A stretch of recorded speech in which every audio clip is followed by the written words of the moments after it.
Assalamu alaikum. Is everyone settled? We've closed the consister plates now, so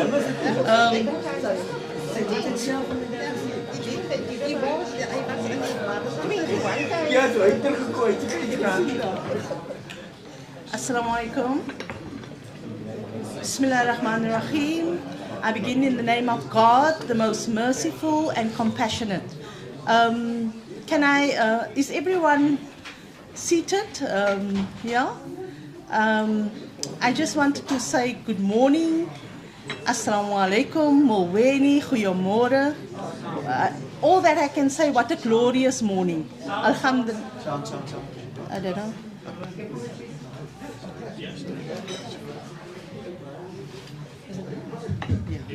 What a glorious morning. Alhamdulillah. We woke up, we're breathing, and so there's nothing not to be happy about.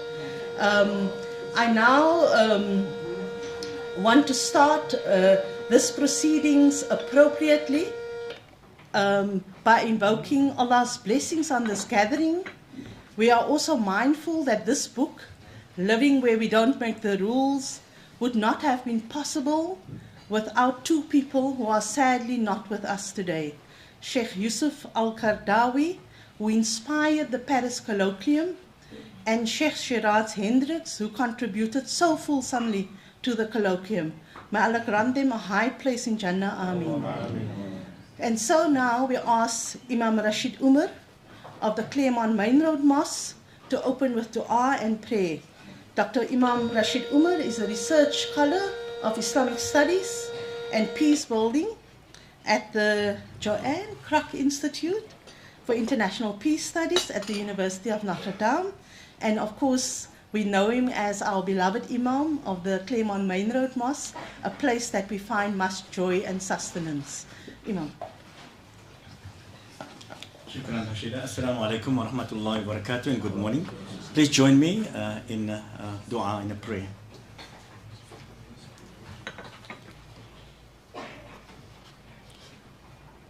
Bismillahir Rahmanir Rahim. We begin with the name of God, the Lord of compassion, dispenser of grace. Alhamdulillahi alladhi hadana lihadha wa ma kunna linahtadiya lawla an hadana Allah. We thank you, God, for the gift of life, uncountable blessings and friendship. We thank you for having guided us to this book launch and having inspired the authors of this book. We ask that you bless our proceedings here this morning and to allow the book that we are about to launch this morning to be a great source of inspiration, of guidance and of solace. Ya Rabb al-Rahmah, O Lord of compassion and mercy,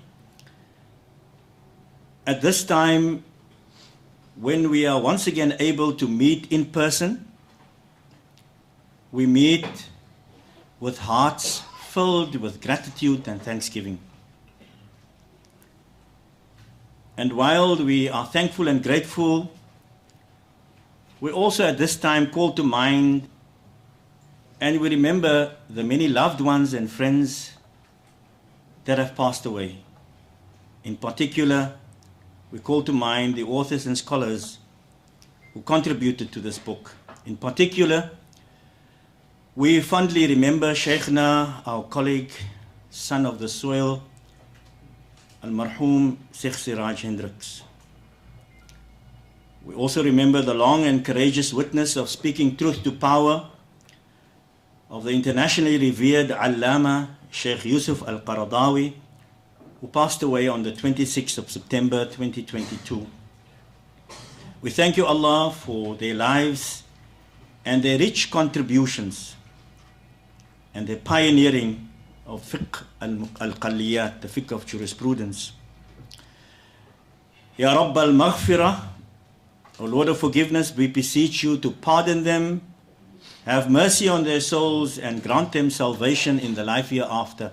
Allahumma aghfir lahum warhamhum wasakkinhum fil jannah. Ya Rabb al-Qist, O Lord of compassionate justice, grant us the courage to persevere in prayer, in hope and in action for minorities and marginalized communities all over the world. Grant us the strength to do more, to do better in building a just and a compassionate world for all.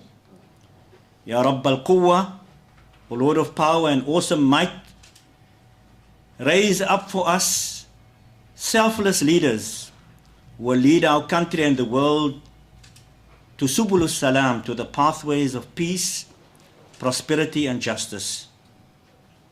Nas'aluka bi asma'ika al-husna, and we ask this in all of your holy and beautiful names. Rabbun Nas wa Rabbul Alameen, Lord of all cultures and of all humankind. Allahumma ameen.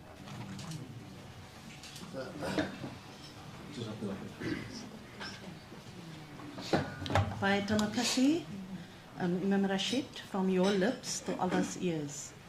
I forgot to introduce myself. My name is Rashida Shabadi, and I'm the program manager of the World for All Foundation.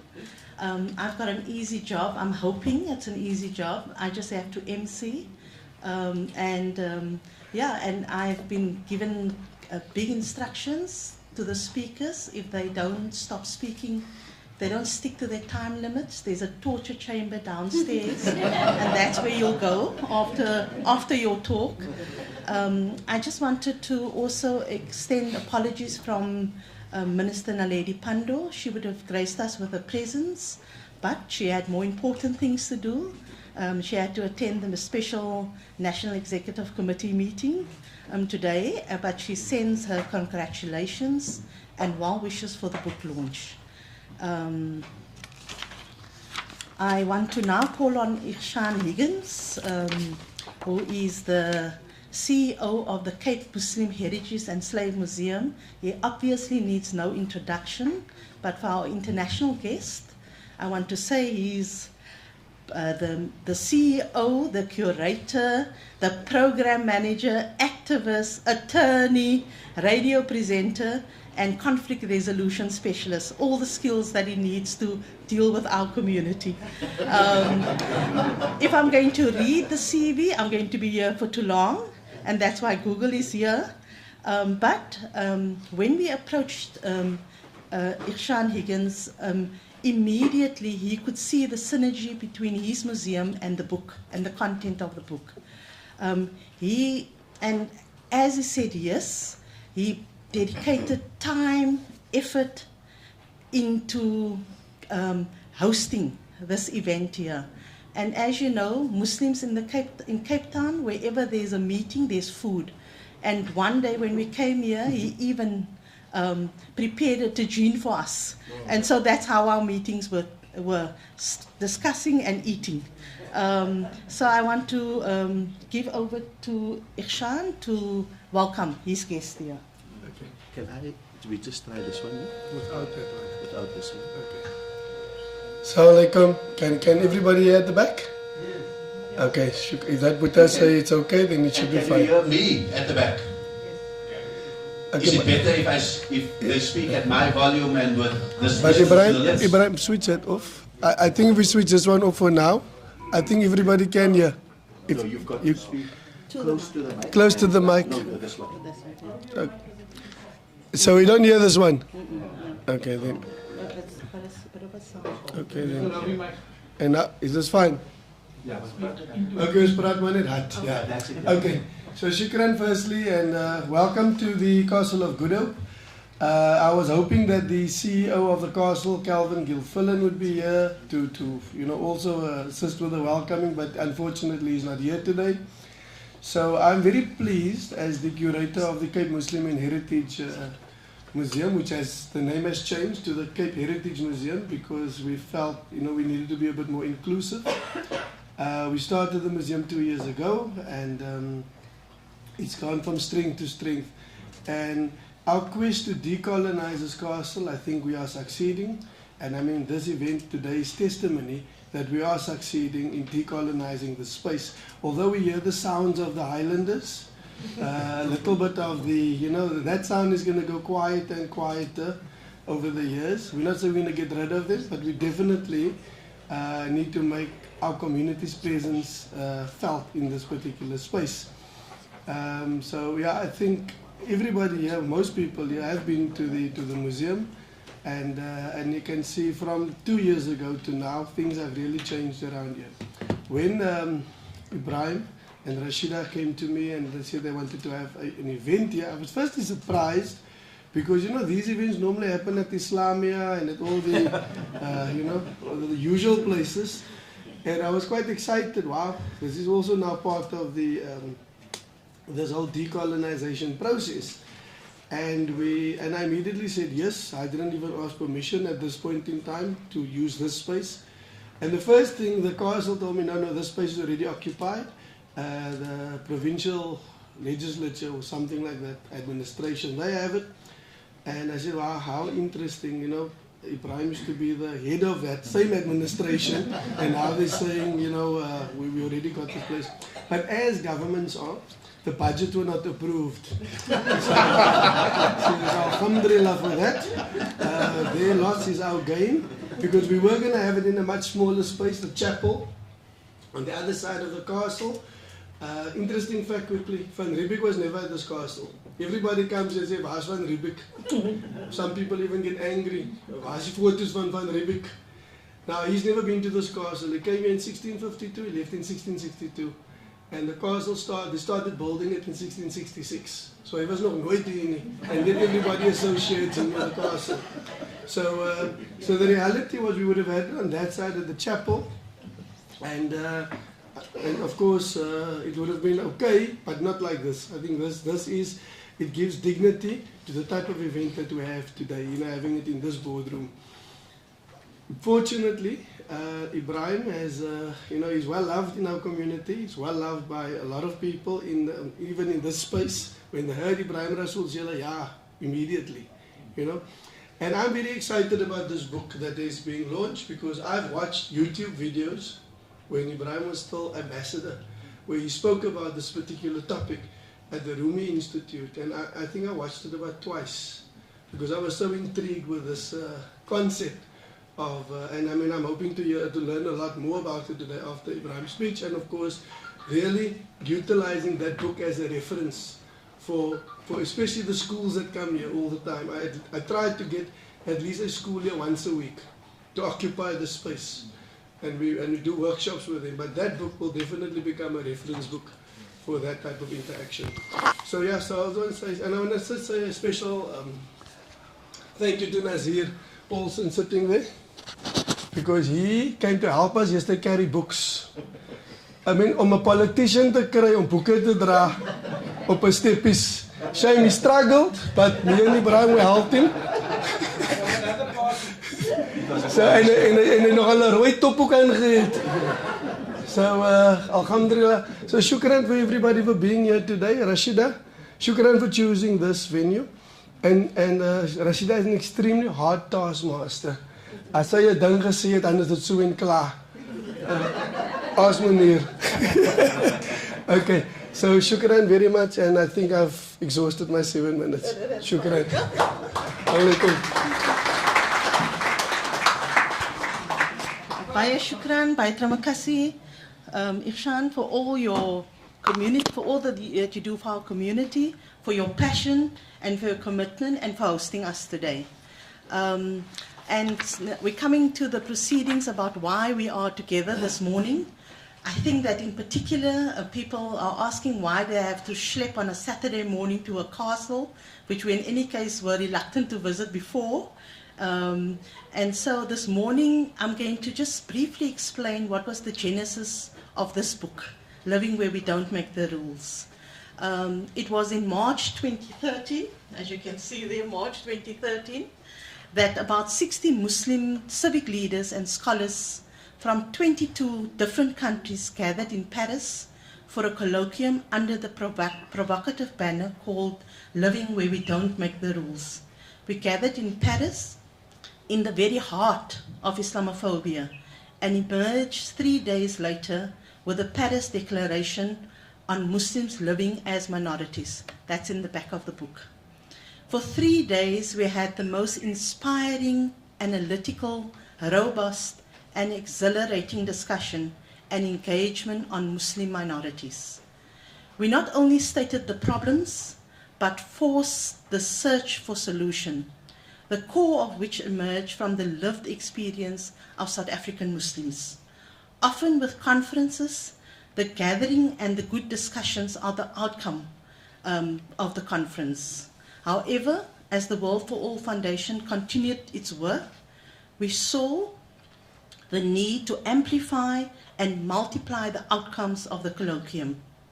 This opportunity became real when Ebrahim was invited to Georgetown University as a distinguished scholar in residence, and inspired by Professor John Esposito, we began the process of writing the book. Now, when Ebrahim wrote the book, he was placed at an office opposite a graveyard. And every time I come there, I say, little time, write. And that's what he did. This opportunity, the challenges we had in writing the book, that Ebrahim had in writing the book, was twofold. It was a paperless conference. And the reason why we went paperless is that we found that when people come to conferences, they rehash papers. And you know, when they pull out that paper, you know that paper has seen the light at another conference already. And so the conference was constructed by Ebrahim asking the speakers critical questions that they had to answer at the colloquium. And so the difficulty was then, how do you capture the spoken word and the spirit of the conference into a book? And that is where Munir Parker came to the fore and basically recorded hours of footage, and we transcribed the footage then. Secondly, the difficulty in writing the book is how do you kind of transform the very vibrant discussions and spoken word that we had to the conference into a written word without making it the same old conference paper. So, with deft editing skills and the incorporation of accumulated wisdom of the global work that the World for All Foundation is engaged in, we developed this book. I just want to check, am I pitching the book well? I thought after I've given you this long spiel, people are going to stand up and run out and buy the book. I'm obviously not doing my job well yet. Sorry. So I now have the opportunity to introduce someone that is very special to us, because this book would not have seen the light of day without the publisher. In this case, we were most fortunate that Claritas made this book as part of their offerings. They share commitment to the cause and not just the bottom line, and takes the risk in publishing these kind of books because it too sees the interplay between the angst and dilemma where Muslims are in a minority. Today we are honored that the chairperson of Claritas, Sheikh Sharif Banna, is with us for the launch. He is no stranger to Cape Town and South Africa. Previously, he brought us through his global media company Awakening, the musical and spiritual delight of Sami Yusuf and Maher Zain. Besides heading Claritas and Awakening, Sheikh Sharif Banna is a scholar and a prolific author and entrepreneur. I would have loved to share with you the many achievements of Sheikh Banna, but I think Google is there for that, and we would prefer to hear his voice in action. So I invite Sheikh Sharif Banna.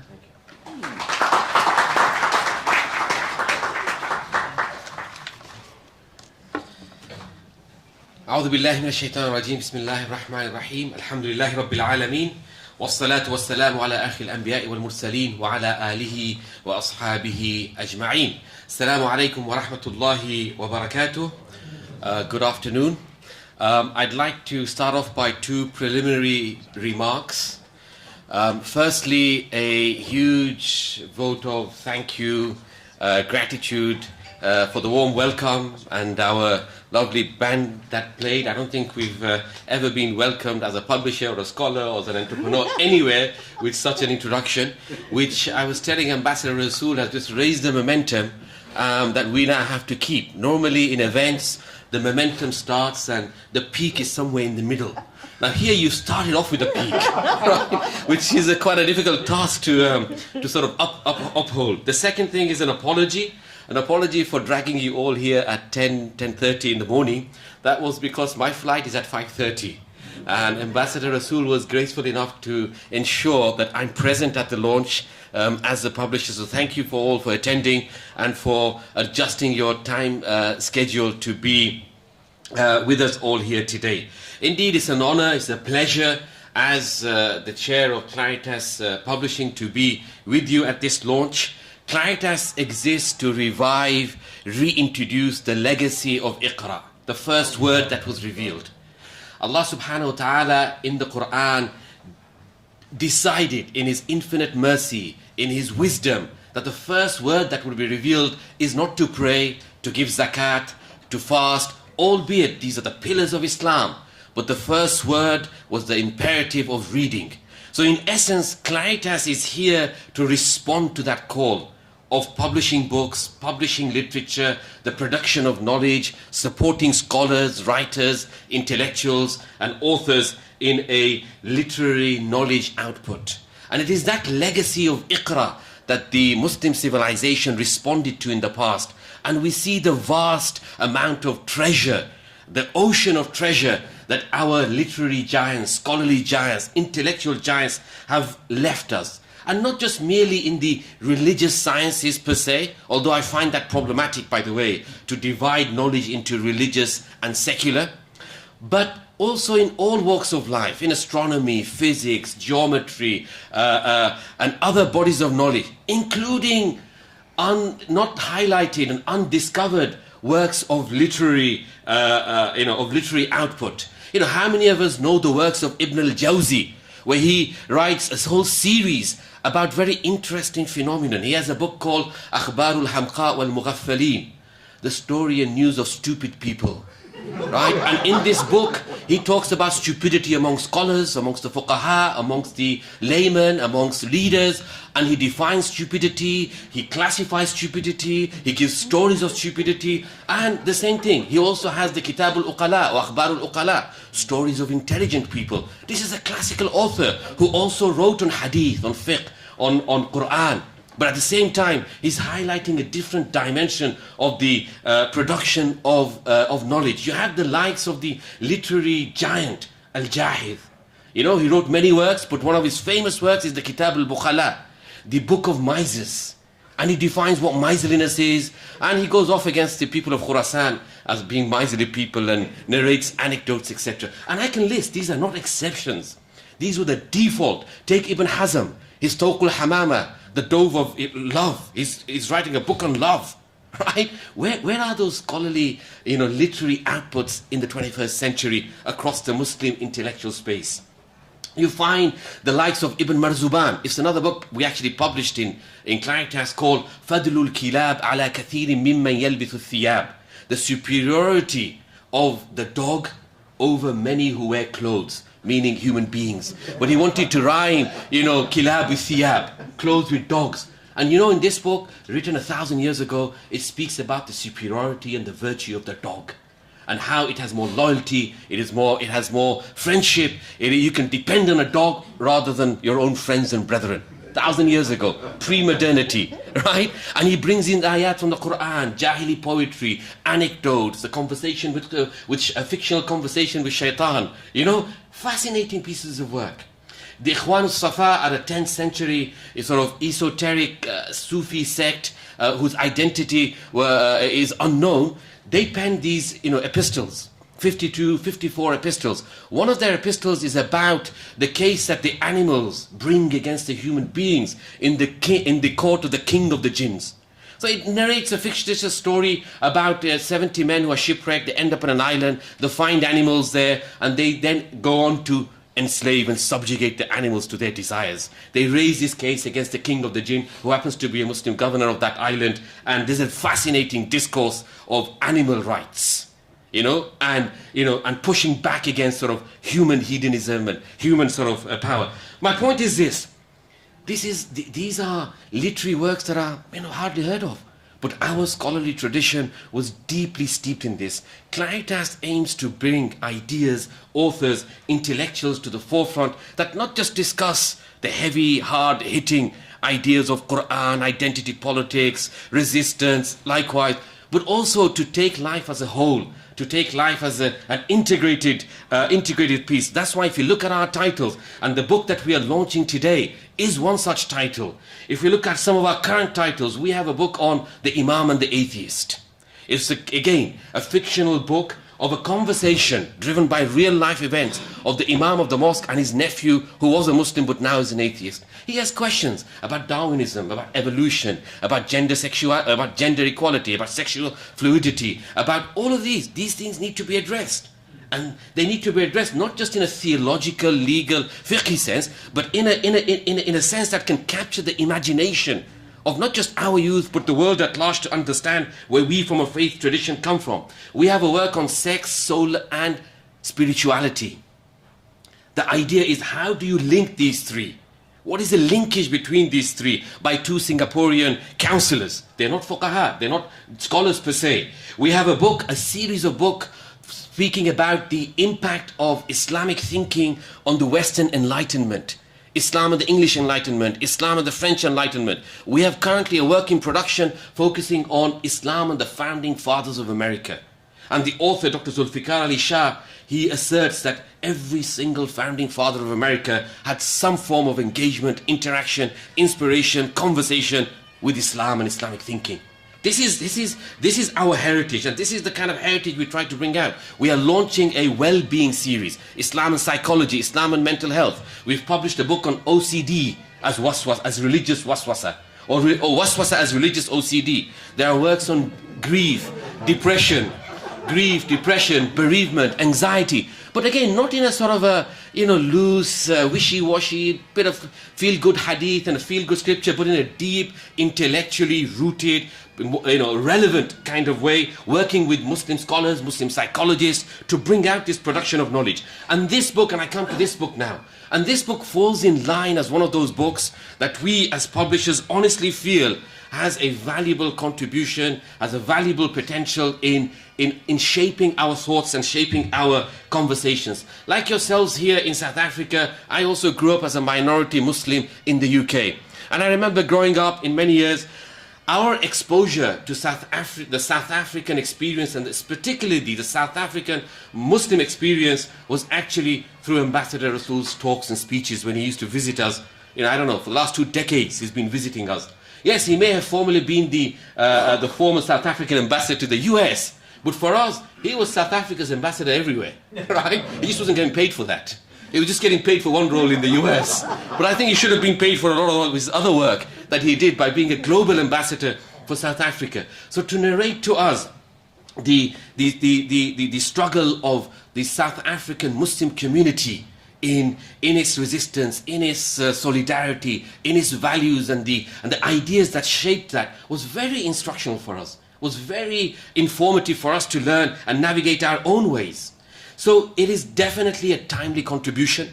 Some of you might state, but look, this was in 2013. We're nearly 10 years on. But believe me, the challenges are still there. This book is as relevant as it was nearly 10 years ago, because we see the rise of the right wing, we see the rise of populist nationalism, we see the fragmentation of civil society, we see the loss of hope, and it's, and we're in the castle of good hope, to sort of hopefully revive hope at the very least.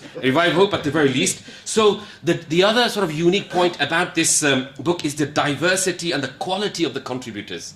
So this book has been meticulously put together by the World for All Foundation, with Brother Munir, with the team at the World for All Foundation, edited meticulously by Ambassador Rasool. The diversity and the quality of the contributors is global and par excellence. You have scholars, you have academics, you have civic activists, you have community mobilizers, you have people across different sort of sectors, across different spaces, contributing in this holistic, integrated way of dealing with sort of knowledge production.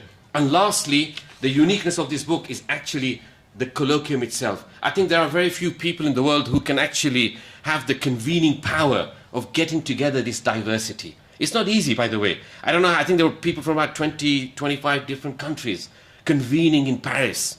Now, that's not easy, you know, to convene that kind of diverse collection and collective of scholars and intellectuals and activists. And this is again because of the leadership of Ambassador Rasool and his personal credibility and integrity that he has across the world. And we see this, right, from, you know, you all might have your own perceptions, issues, which leave them to South Africa, right? Like, we have our own sort of, take on this. So through this contribution, we hope that this book informs, guides, and inspires Muslim minorities, not just in places like South Africa, but also in Latin America, in Europe, in America, in Australia, and that it is a timely contribution that not just shapes our ideas and thoughts, but actually informs policy and behavior. One last thing, which I'll end. I have time, right? Or I have a minute? Yeah. Okay, wow. That was good, right? Normally I'm not known for keeping to time, but after I heard the potential consequence, I thought that this would be, I wouldn't be able to, I resist a lot of things, but I think I wouldn't be able to resist that like our own, forefathers in these lands sort of resisted. And it's a point on hope. At the very least, I believe that this book will re-inject hope into Muslim minorities. And I've been here for a week in South Africa. Today is my 8th day in South Africa. And one thing I have felt, again, I don't want to generalize, but is this sort of weakening of hope in many places. This sort of pessimism, this sort of, and I'm not generalizing, I haven't met everyone, and you can tell me, look, Sheikh, come here, you'll see hope. Come to the Castle of Good Hope, and you'll see hope, right? So, and I just want to end with this. As believers, coming from the Muslim tradition, hope is what leaders project. And you project hope in times of difficulty, in times of hardship, not when everything is fine. Everybody has hope then, right? And if leaders are not projecting hope in times of darkness and potential, no light at the end of this tunnel, then that's not the function of leadership. Our beloved Prophet Muhammad, peace and blessings be upon him, he states in a beautiful hadith that if the day of judgment is to come tomorrow, and each one of you have in your hand a fasila, a plant sapling, a seed, فَلْيَغْرِسْهَا, then plant it, even if the day of judgment is tomorrow. This is planting the seed of hope. And echoing this many centuries later from a different political, ideological, philosophical spectrum, the Italian philosopher Antonio Gramsci, he says, even if we harbor the pessimism of the intellect, let us not lose the optimism of the will. Thank you for listening, and hope to be with you. Assalamu alaikum. Sorry if I took a minute extra. Alhamdulillah, what an inspiring speech by Sheikh Banna. I think that, I hope after this input from Sheikh Banna, I can see people were taking out their pens and wanting to write. And I think it's appropriate that I recall this saying and I rephrase it that says, until the lions learn to write, the history will always glorify the hunter. Wow. And so it is the time for us to write. And I thank you again for publishing the book. I also want to call on Sheikh Sharif Banna to hand over some books for the following contributors. I start with Munir Parker. He's the one always behind the camera. You never see him, you always see a camera in front of his face. Munir is this type, and call on him because we call on him. He is the type that when we had the Paris conference, Ebrahim picked up the phone and said, Munir, we need to record the event. We need to record the event. And of course, when Ebrahim or I call Munir, we always say, and we have, I think it's going to be a Canala job. And he would say, no money. Yes, when we would say no money. But he got on the plane, came to Paris with all his equipment, and he recorded the whole 3 days. And from these recordings, we developed the book. Wow. So Munir, shukr for everything. We call on Wahida Amin. Tanweer, you take Wahida Amin's book. Professor, Associate Professor in Law at the University of Cape Town, Wahida Amin, has worked on the book, and she focuses on religious freedom and women's right to equality in the context of Muslim personal law. Unfortunately, she can't be here today, but we've instructed Tanweer to give her the book immediately after this. And then we want to have a special thanks to Haji Tahir Salih, who has been central to organizing this Paris conference. If anyone that knows Tahir knows he's a excellent networker, and he's the one that got 22 people to the conference. I asked his son, Nuriza, to take the book because Tahir Salih is on Umrah today. Umrah Maqbool.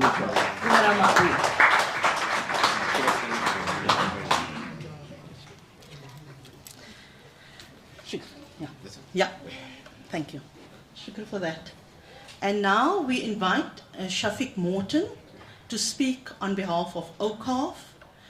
Shafiq Morton is the Voice of the Cape radio personality. You know him more in that context. He's an author, and he was also a close confidant of Sheikh Hendricks.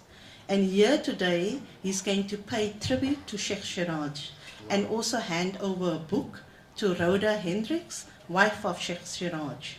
I call on Shafiq Morton.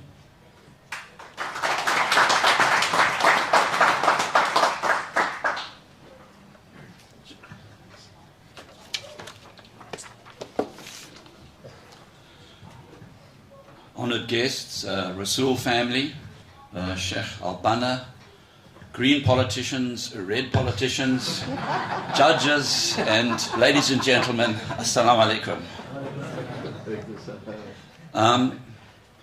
To try and pay tribute and to talk on behalf of OCAF South Africa and to put in a few book commercials as well in 5 minutes is a challenge, but we'll try and meet it as best as we can, inshallah.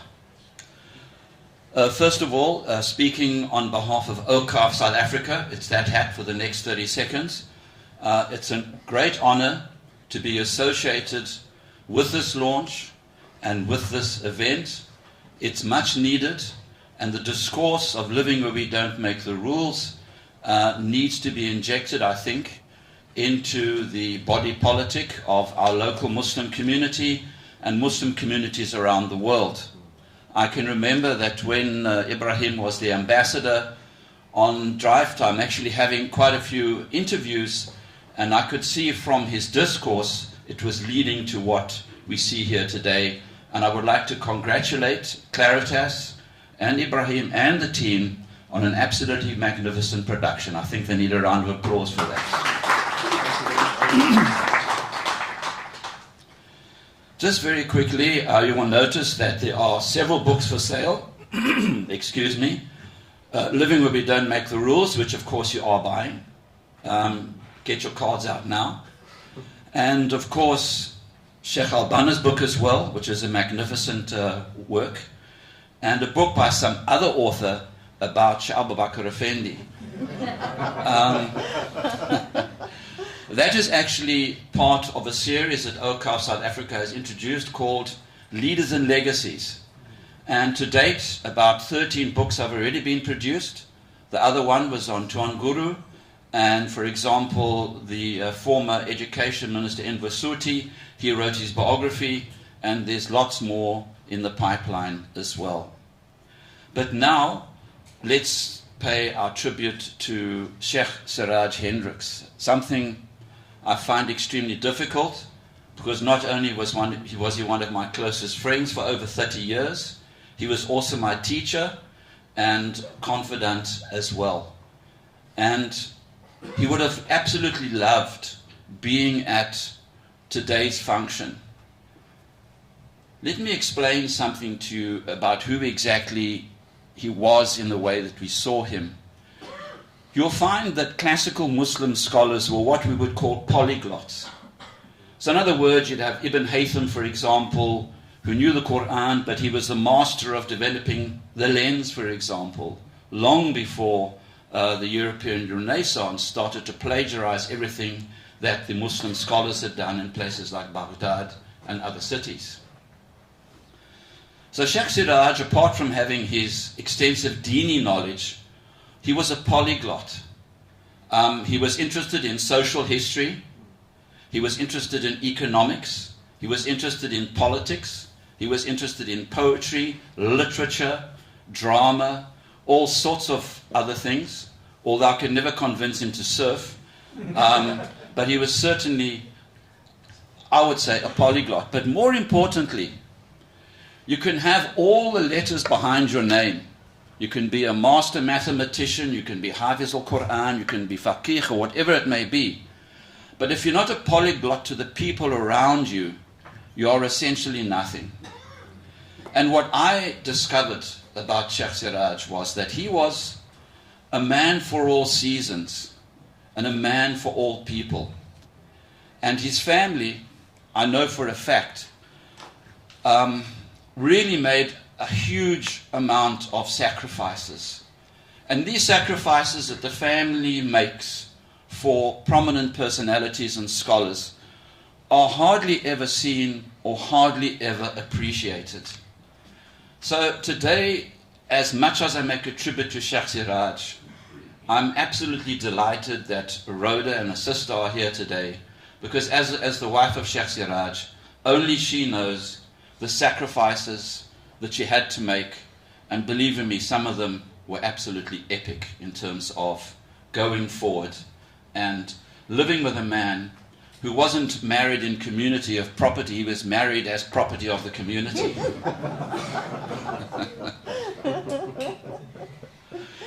So, for us, and I think for everybody here today, the other thing about Sheikh Siraj is that there's bits and pieces of him everywhere. There's bits and pieces of him in this book. There's bits and pieces of him in my book. There's bits and pieces of him in the people sitting here. The days that he lived in Salt River, Imam Rashid, for example. Sheikh Sadr, the days of ICOSA, of IPSA, of the Medina Institute. His relationship with all the various NGOs. It just goes on and on and on. I'm going to leave it there because I see I have 2 seconds left. And at this stage, I'm going to call Rhoda to come to the stage, and from the bottom of our hearts, this is a very, very small but honorable token of our appreciation of who Sheikh Siraj Hendricks was to all of us. Shukran very much.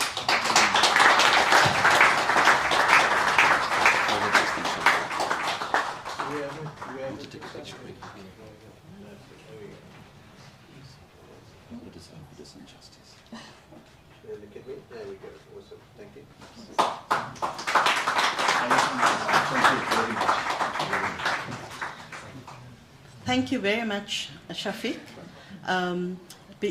Above all the titles and all the letters before Sheikh Hendricks' name, what I remember most about him is his joyousness and his little quirks, little jokes in between the serious conversations. So that's what I remember. I've come to the point in the proceedings where I wasn't too sure why I was so nervous about this morning, but I've now been given the task of introducing Ebrahim. with Ebrahim's mom sitting here at the back of him. But I must say, when I came in here, it actually took me back about to the year in the 19s, when the Call of Islam was, that was the pioneering days, when Muslim activists worked on the enactment of the recognition of Muslim marriages, which unfortunately is still not recognized in South Africa. And at these forums, the Call of Islam would be brave enough to send me as a delegate to the MPL forum. And there I was sitting with mostly heavily turbaned, thobe wearing, and austere looking ulama there in Durban. And so as we sat in the room, similar to this, being one of probably one woman in a room like this, and without any of these fancy equipments that we have here today, we would enter into quite heated debates. And there was a point in the debate that I refused to budge on a small matter of the rights of Muslim women. And one of the Maulanas became quite agitated. Agitated meaning spit on the side of his mouth, agitated. And he gave me such a fail cake, like a evil look. Yeah. Is it an evil look? And he of course expected me to either look down or kind of do something that will indicate his stature. And of course, I was now trained to give him a fell kick back. And then he proceeded to scold me. And he said to me, if you were my wife, I would never allow you to be here today. And of course, I quote back, because I'm not your wife, I'm here. But I think that the Maulana is going to be very happy today that I'm actually here in the presence of my husband. And he's not here in the capacity as my mahram, but he is here in the capacity as the editor of the book. I think that he will get angry again and agitated again if he then realizes that I'm here to say to Ebrahim when to speak and when to stop.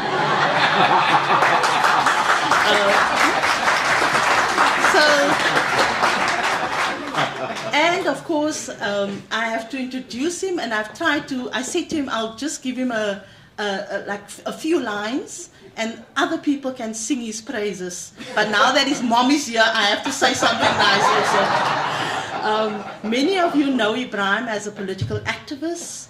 I think many of you know him also as the person that was a jailbird for a while. I know that too well. He was minister, premier, and ambassador. But as Ebrahim's mom would always say, wherever Ebrahim is, there's happiness. And so that's also a title that goes with him. Through every mutation of his life, he's landed on his feet, and he has been held together by faith and has been committed to intellectual robustness. The latter part of his life has seen a demand for this combination on the global stage. Yes, I don't see him a lot. And he has been involved in working in intractable conflict situations across the world, whether in Sudan, Afghanistan, the Arab Spring, and organizing within issues such as racial justice, women's rights, and social transformation. Living where we don't make the rules is a testimony of how much he has thought about the situation of Muslim minorities. I give the floor to you, Ebrahim, within your time frame.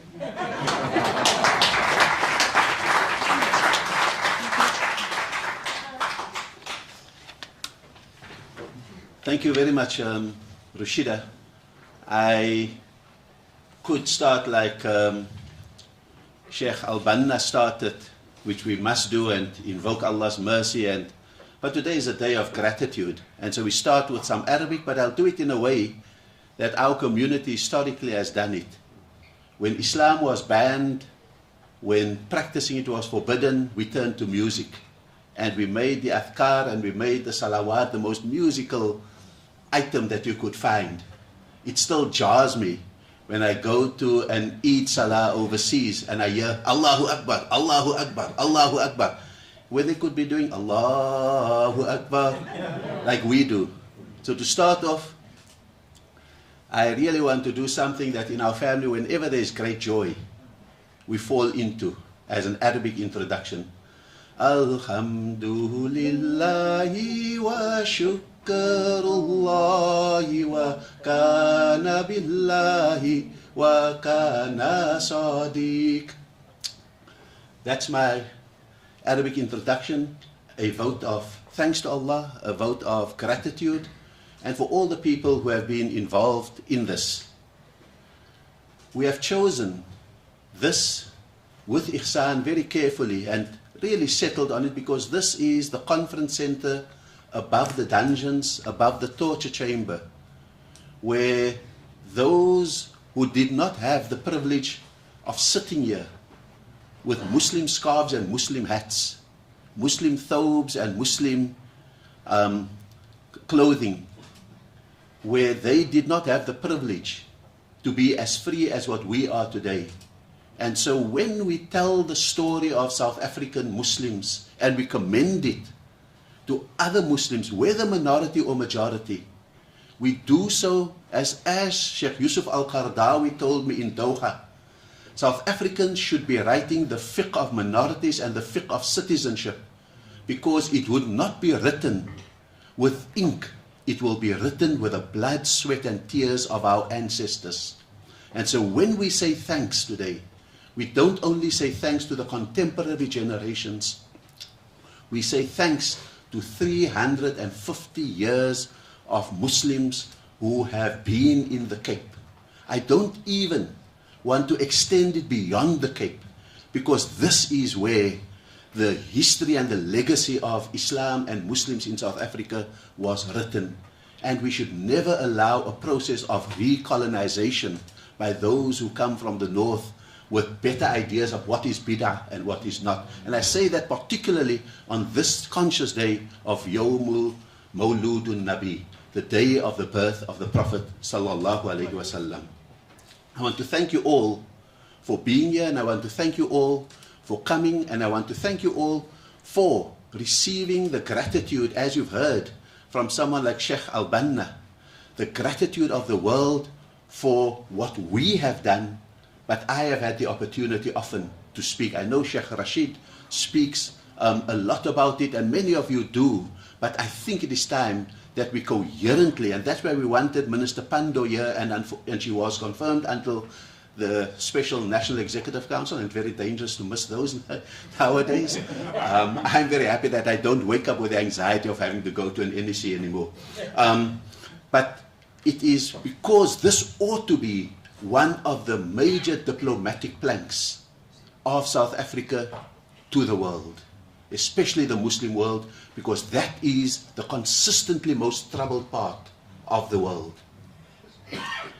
Today is the culmination of a journey.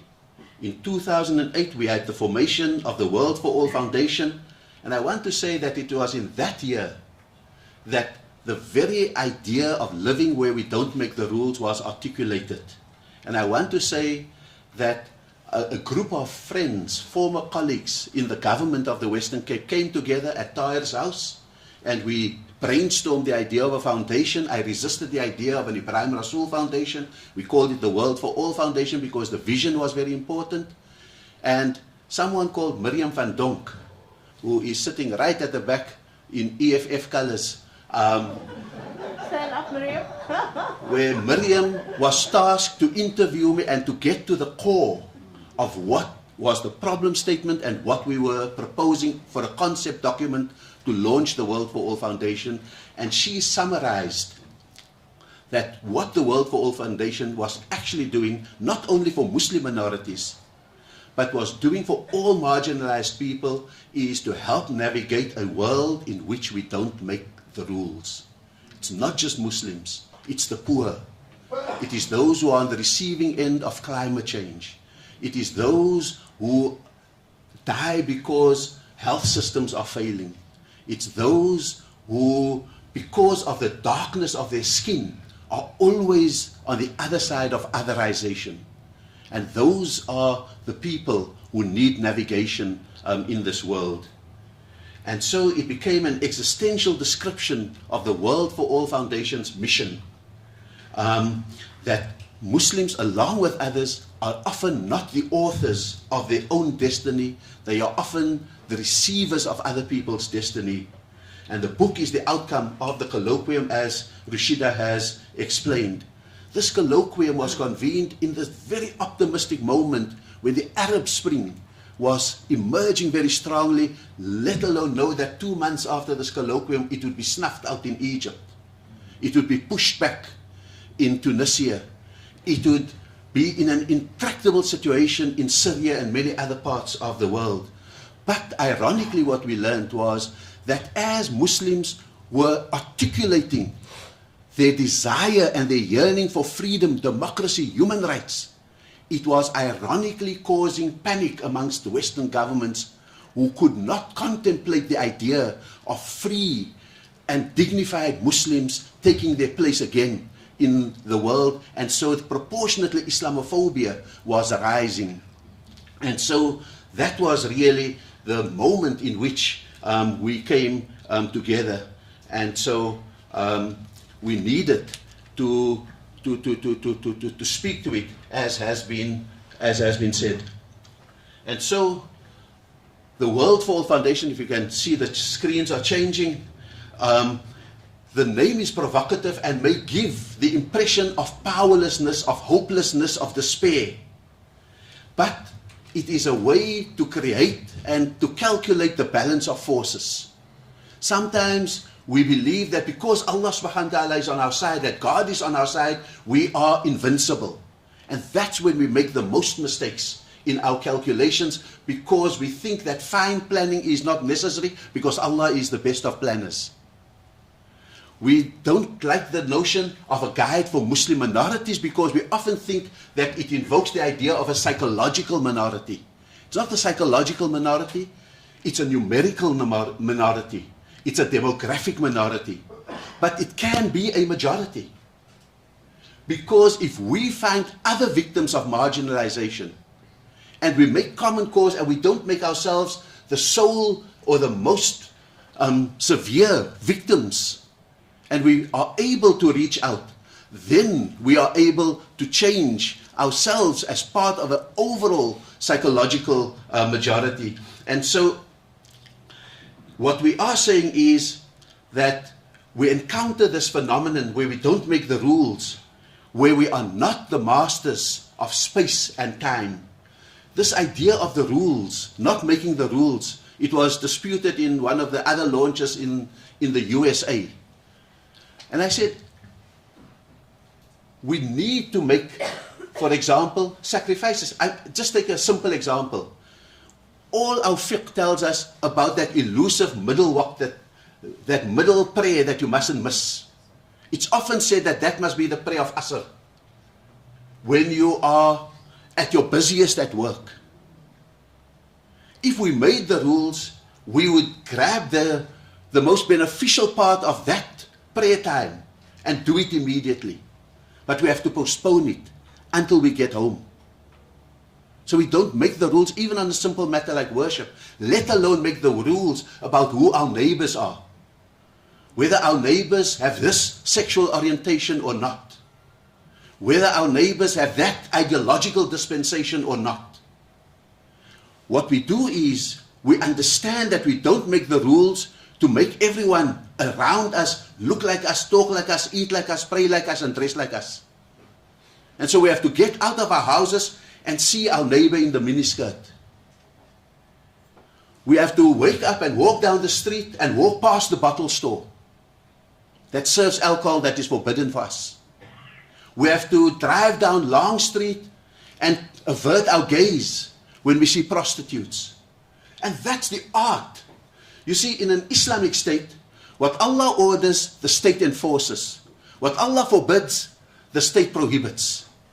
It is infinitely more difficult and therefore I think more rewarding to live in a state where you don't make the rules, because what Allah orders, you, your family and your community must observe. What Allah forbids, you, your family and your community must stay away from. No one places a police station next to the prostitute, you're a Muslim, go away. It is the strength of your character and the depth of your belief that makes you navigate this world where we don't make the rules. And I believe firmly there are more rewards for us who have averted this than the Arab whose shop closes when the adhan goes, who is beaten by the vice squads for dressing like this and dressing like that, etc., etc. And so the ground of our reality tells us that indeed we don't make the rules, and the ground of our experience is that for 350 years we have been able to retain our identity, retain our faith, retain ourselves despite all of that.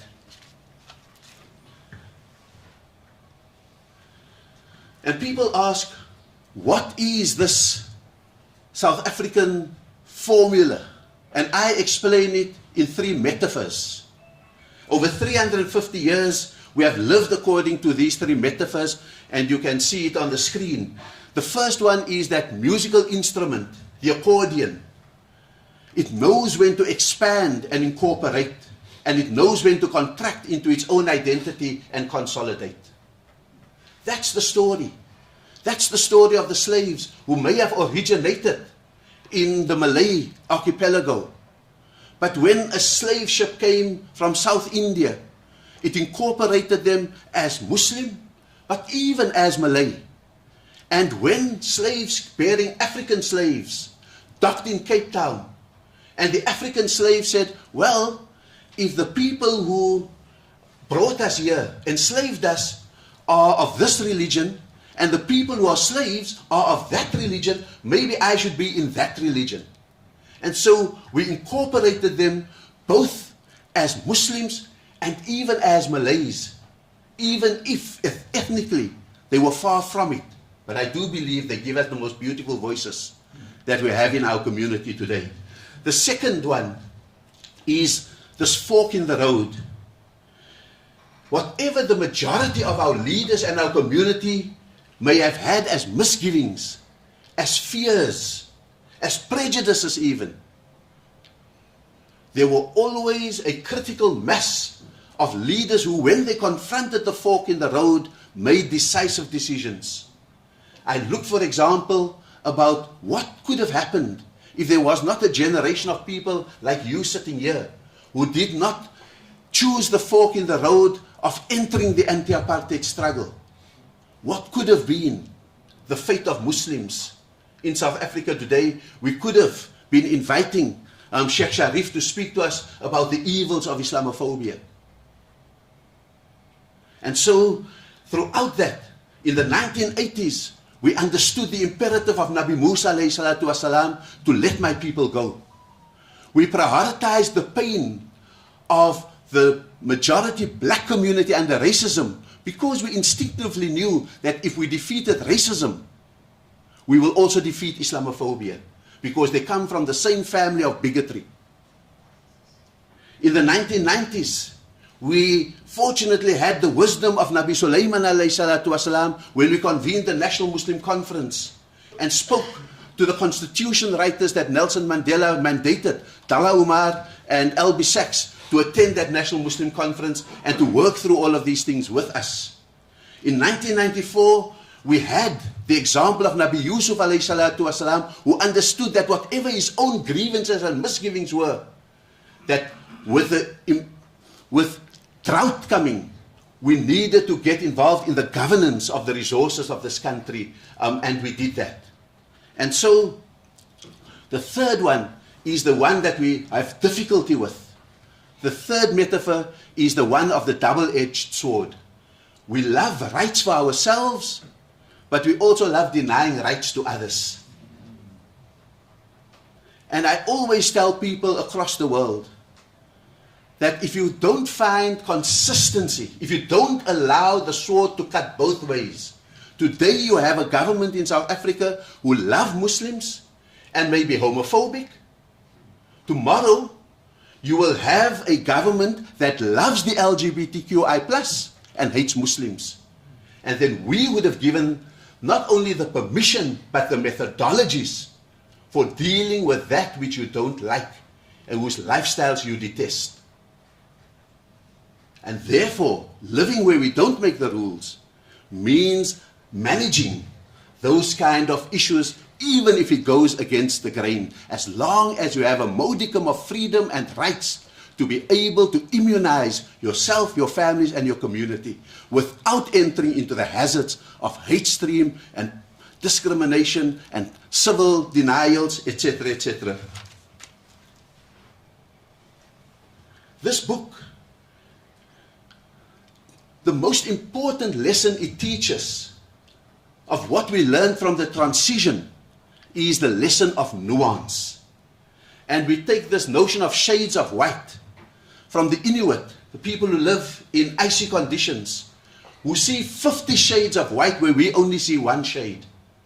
But for them, every shade is so important because it says where the ice is thin and where the ice is thick, where you can step and where you can't step, where you can put your pickaxe in and where you can't, what ice you can build an igloo with and what ice you can't. Sheikh said, Judge Desai warned me that he's not doing a walkout, but he has somewhere else to go. Thank you very much for coming. And so, because we are often inelegant with words, we don't see differences between, for example, modes of coexistence. Coexistence is the default. You can coexist by being isolated but in the same space. You can coexist by becoming the same and leaving, as France once, leaving your identity, your religion and your culture at the border and just becoming French. We have chosen in South Africa the notion of integration, in which we have made a deal with the state to respect our integrity as Muslims, and we respect the national integrity to be a single, prosperous, hopefully also clean nation as we move forward. And so we do the same, for example, in the book with the notion of secularism, with multiculturalism, and other notions that require skillful nuance in navigating this world. The other thing that we teach from the South African experience and our involvement in struggle over many, many years is that the Quran is the original art of war. That if you look at the Quran and the Sunnah, it is not this blindness, this emotionalism, this anger that drives us, but it is the skillful application. We like fighting with pangas. The Prophet ﷺ did battle with scalpels. And so, for example, Surah Al-Fath, and I'm not going to go into it, but the Prophet ﷺ could have chosen the apparently brave and courageous path of pursuing the Umrah to Makkah. He in fact focused on winning Makkah eventually.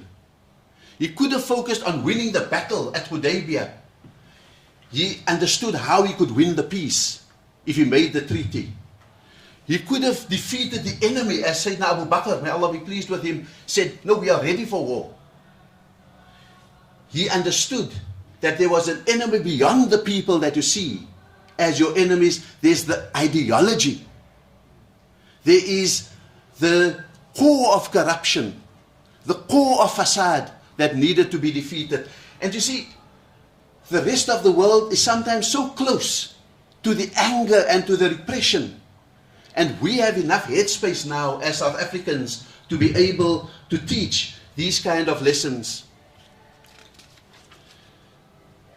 We want to, in the book, it's not just a book of reading. I met a father who came to 2 book launches in DC. At the second one he says, my family and I, after Maghrib, we do a brain teaser. And so these brain teasers are at the end of chapters in the book, in which, again, we try to teach people not formulas.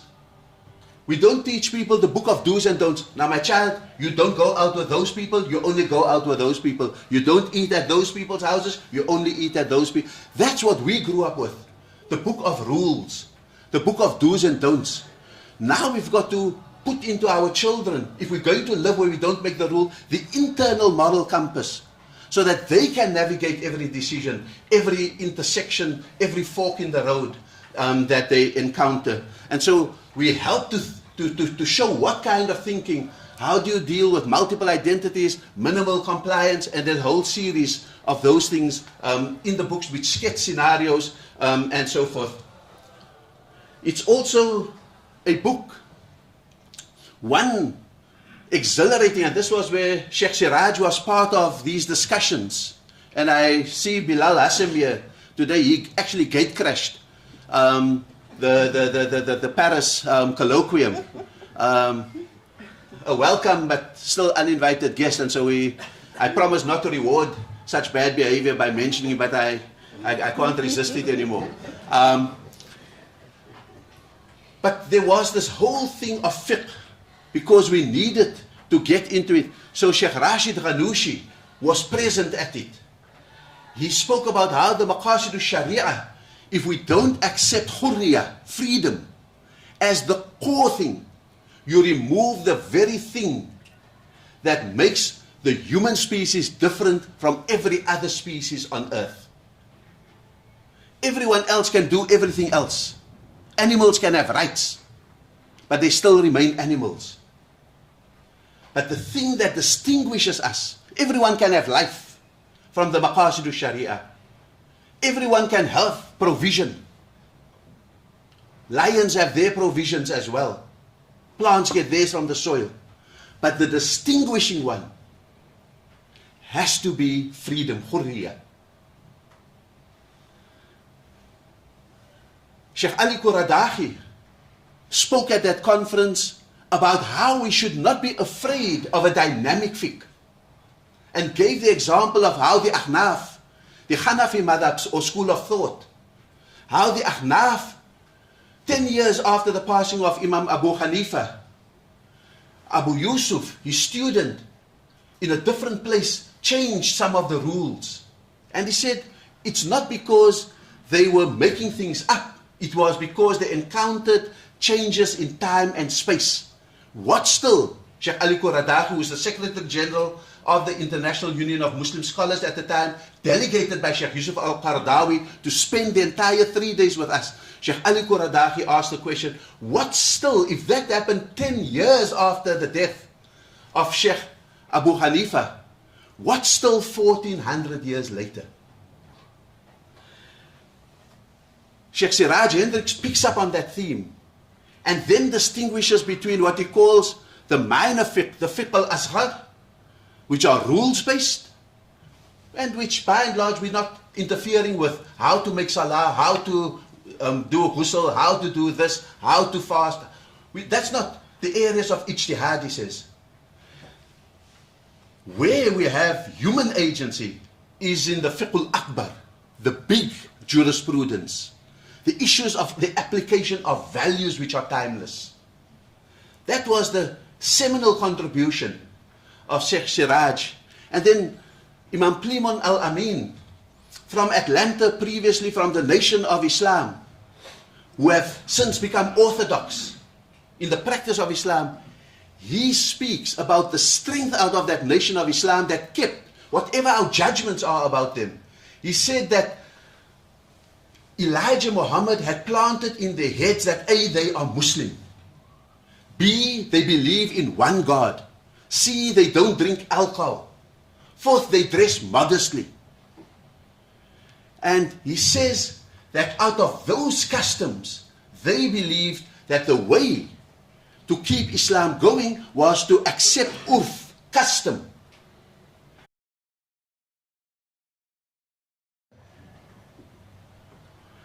Our entire vision is in the rearview mirror. We've got to take from our history and our legacy what we need to take to go forward, the values of it. Then there are those, and I don't say anything about red or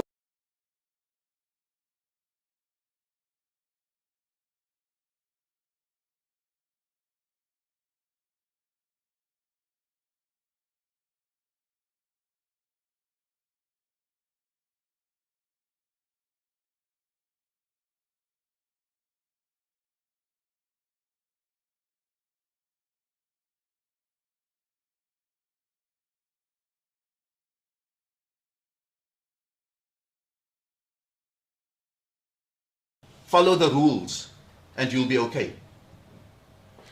I think what we're looking is the top right-hand quadrant. Those who encounter something new and become principled and strategic about it. And I think that really is where we need to be able to develop that new leadership. And then finally,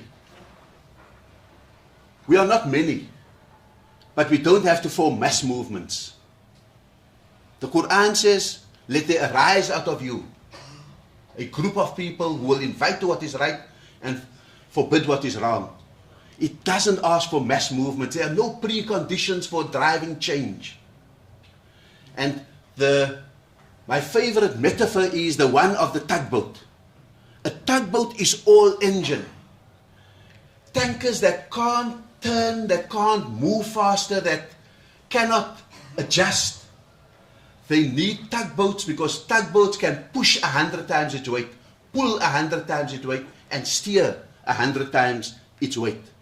And that's really what we're inviting you to as you read the kind of book.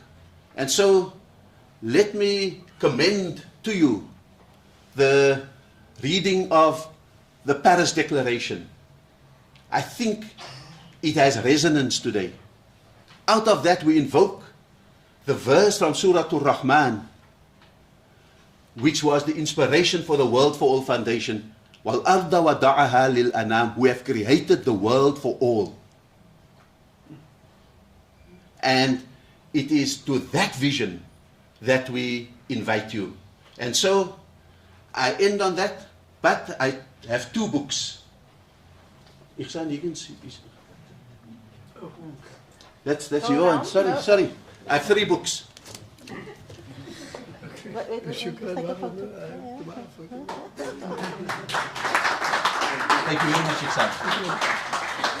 And then, because she wasn't tough on me as I spoke, I want to say that Rashida, as the convener, she was the MC today, but she was the convener while I was doing my ambassador work. Someone needed to convene that colloquium in Paris.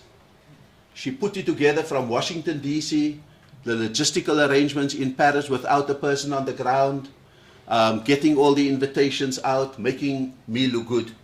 And so, instead of saying anything more, I'm just going to read what I wrote in here. My dear and beloved Rashida, for absolute faith in me, for unstinting encouragement, for packing up your life for the tasks of writing, for the hard work and excellence in convening the colloquium, for being the muse that overwhelms my small voices of doubt, and for being the proof that an equal partnership is the ultimate adventure two people can embark on. Thanks, Ebrahim Rasool. And then I will read it. My mother turned 80 this year. I turned 60. So you can guess at what age I was conceived and what age I was born. And so to my dearest mother Aziza, please accept this for both you and Dad. May Allah bless you and have mercy on Dad. But may Allah reward you for making us a family that observes the first revelation, Iqra, read. Whether it was our daily Cape Times, the weekly Cape Herald, James Hadley Chase, Louis L'Amour, the Hardy Boys, or the Kitabs of Adam Pirbay, Amin Fakir, or the English Quran, we remain thankful. With great love, Ebrahim.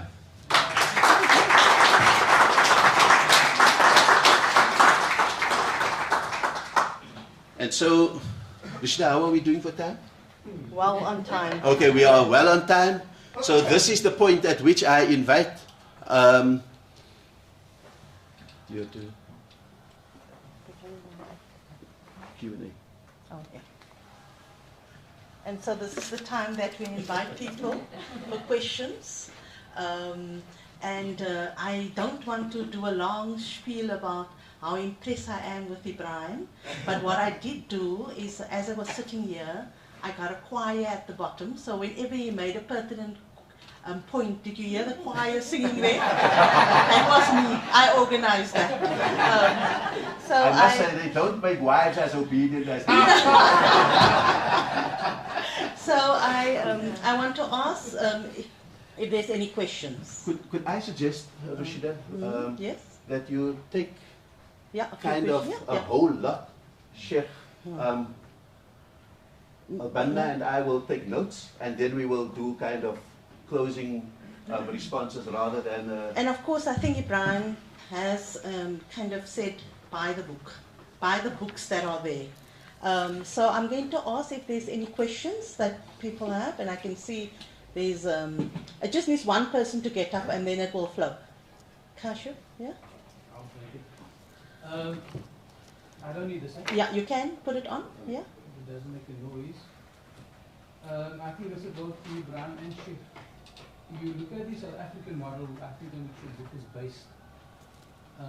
I'll start off with an analysis of the past, an interpretation of the present, and a conclusion on the future.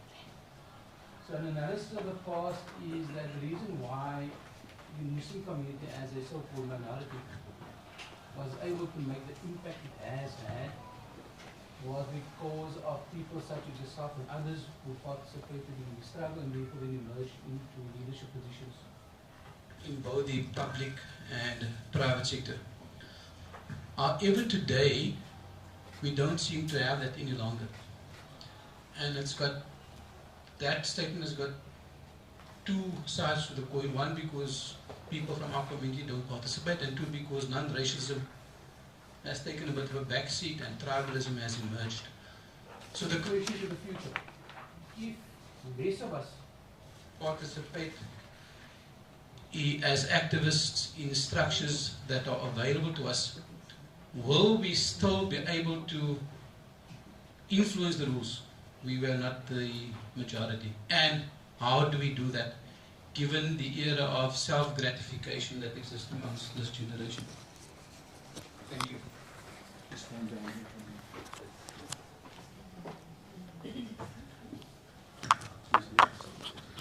Gewoonlik is die Kaapse mense baie praterig. So ek weet nie wat gaan vandag aan nie. Nee,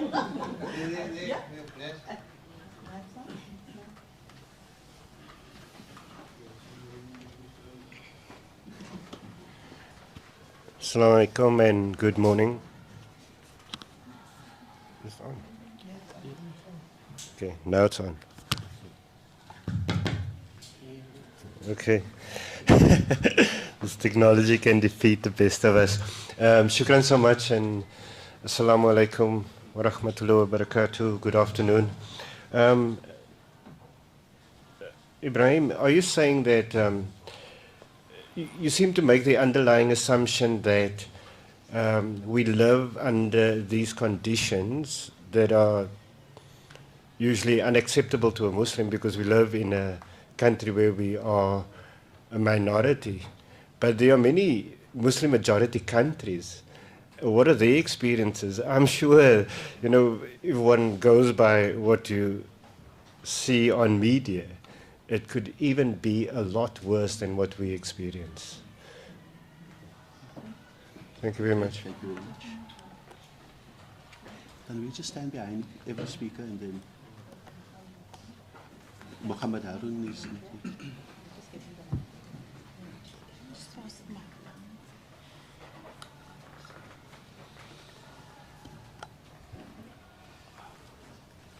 Assalamu alaikum wa rahmatullahi wa barakatuh. Thanks very much, Ebrahim, for this, for giving us this opportunity.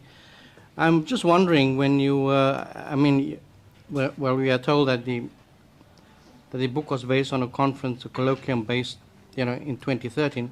It's 2022. During this particular period, I mean, I suppose you were thinking through sort of the ideas that you had developed from even prior to 2013 when the colloquium took place. When you sort of wrote this book, and as the subtitle indicates, it's a guide for Muslim minorities. To what extent do you think this particular work will act as that guide for the future, so to speak? In other words, when we look 20 years down the line, of course, some of us will be gone, but for our youth, for the new generation to come, to what extent do you think would they be able to identify with the ideas that are shared in this work, take them, sort of advance their conditions, and overcome the challenges that they basically are encountering? And do you think that the current generation, those of us who are around here, basically all would identify with it? Because unfortunately we haven't read the books yet, so we don't know what you basically have noted down. But to what extent would our current generation be able to gain further support and guidance, and to basically take our conditions into the future?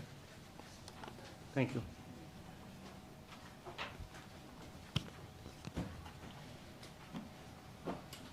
Anyone else?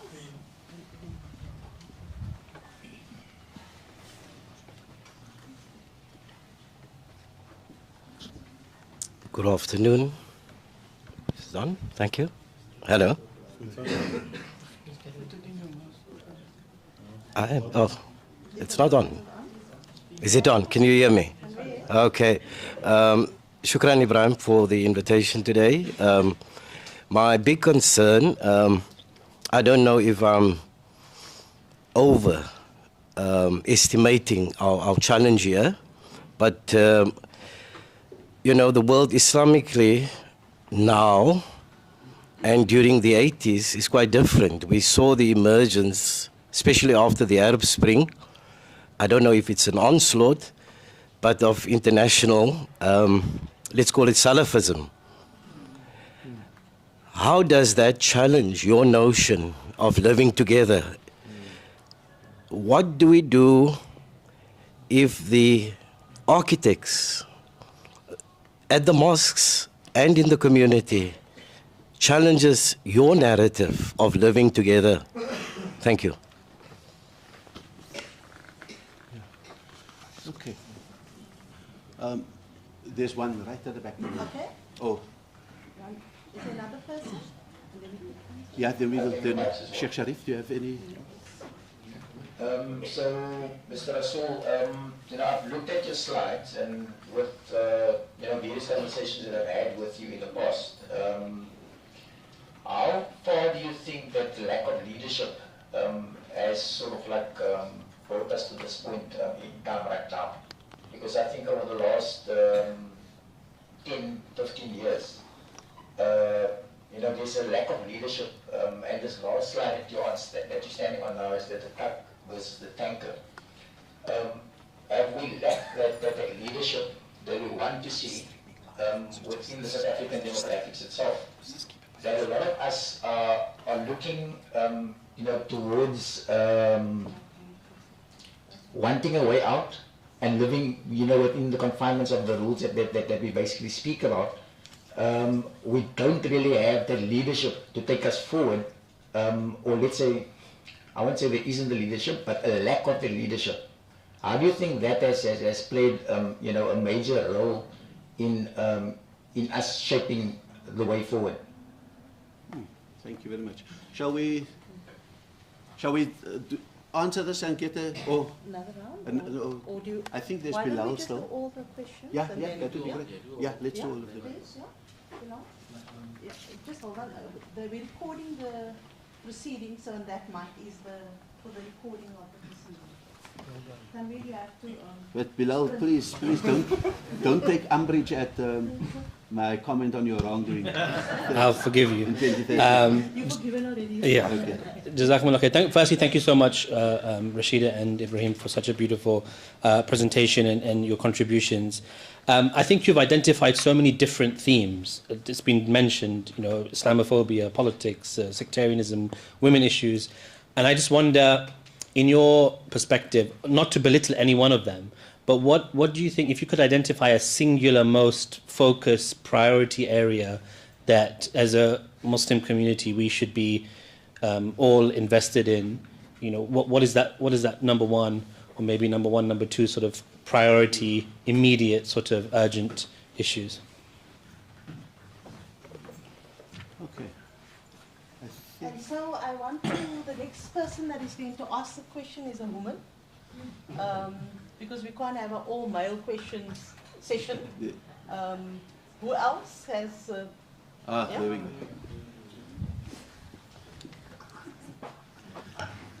Assalamu alaikum. Shukran Ebrahim and Rashida. You had said very compellingly at the beginning that the first revelation was Iqra. We find ourselves in a situation where it seems that young people have not taken that call to heart. What is your thinking and your plan to engage young people with the very important issues that you have raised? Because we can sit in an echo chamber, but we have to get the message out amongst the youth and to get them to engage. So how do we as a community reanimate and reinvigorate the very important conception of reading amongst young people, and how do you plan to use the book to spur on that initiative? Thanks. Right at the back there, can we? Right there at the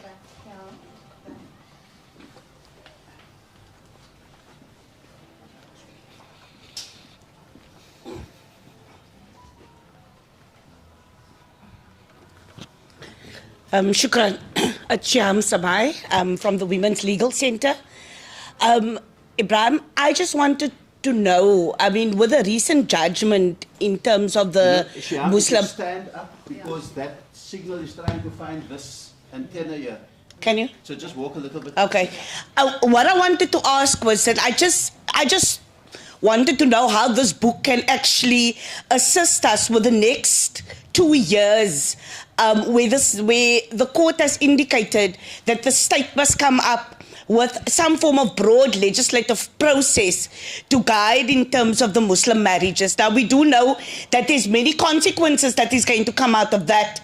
And we also know over the past 25 years or more, we have been struggling whether or not it was the Muslim Marriages Bill, whether or not, in terms of the range of different legislative processes that have not come to fruition. It requires us to look at issues through a very particular lens so that we can uphold the issues of freedom, issues of gender equity, which is key in terms of the broader interpretation of what that legislative process is going to look.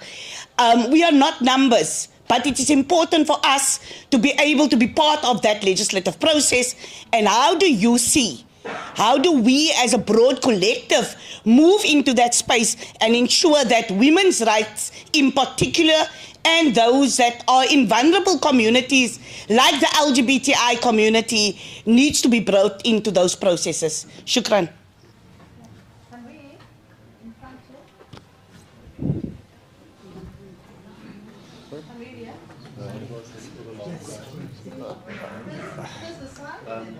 There's one chairperson here. First, listen to your mom.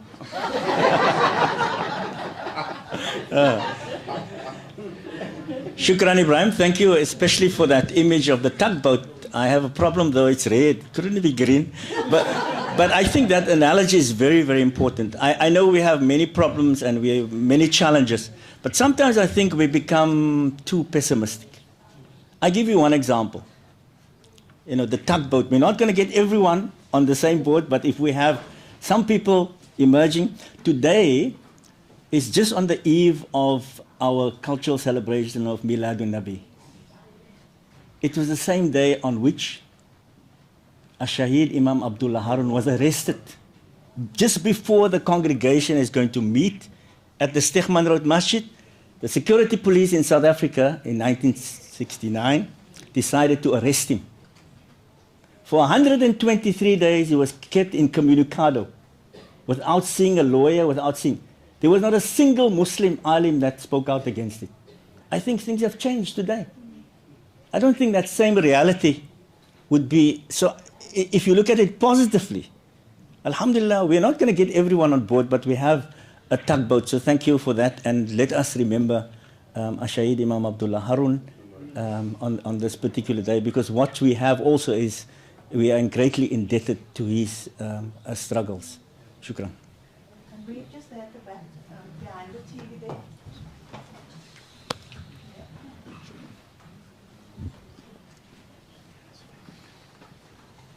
What's Zubaydah doing behind the TV? She's usually on it. Assalamu alaikum. Thank you so much, Ebrahim and Sheikh and Rasida, for speaking so beautifully. I'm just getting up because I feel I must add to the woman quota here. So here I am.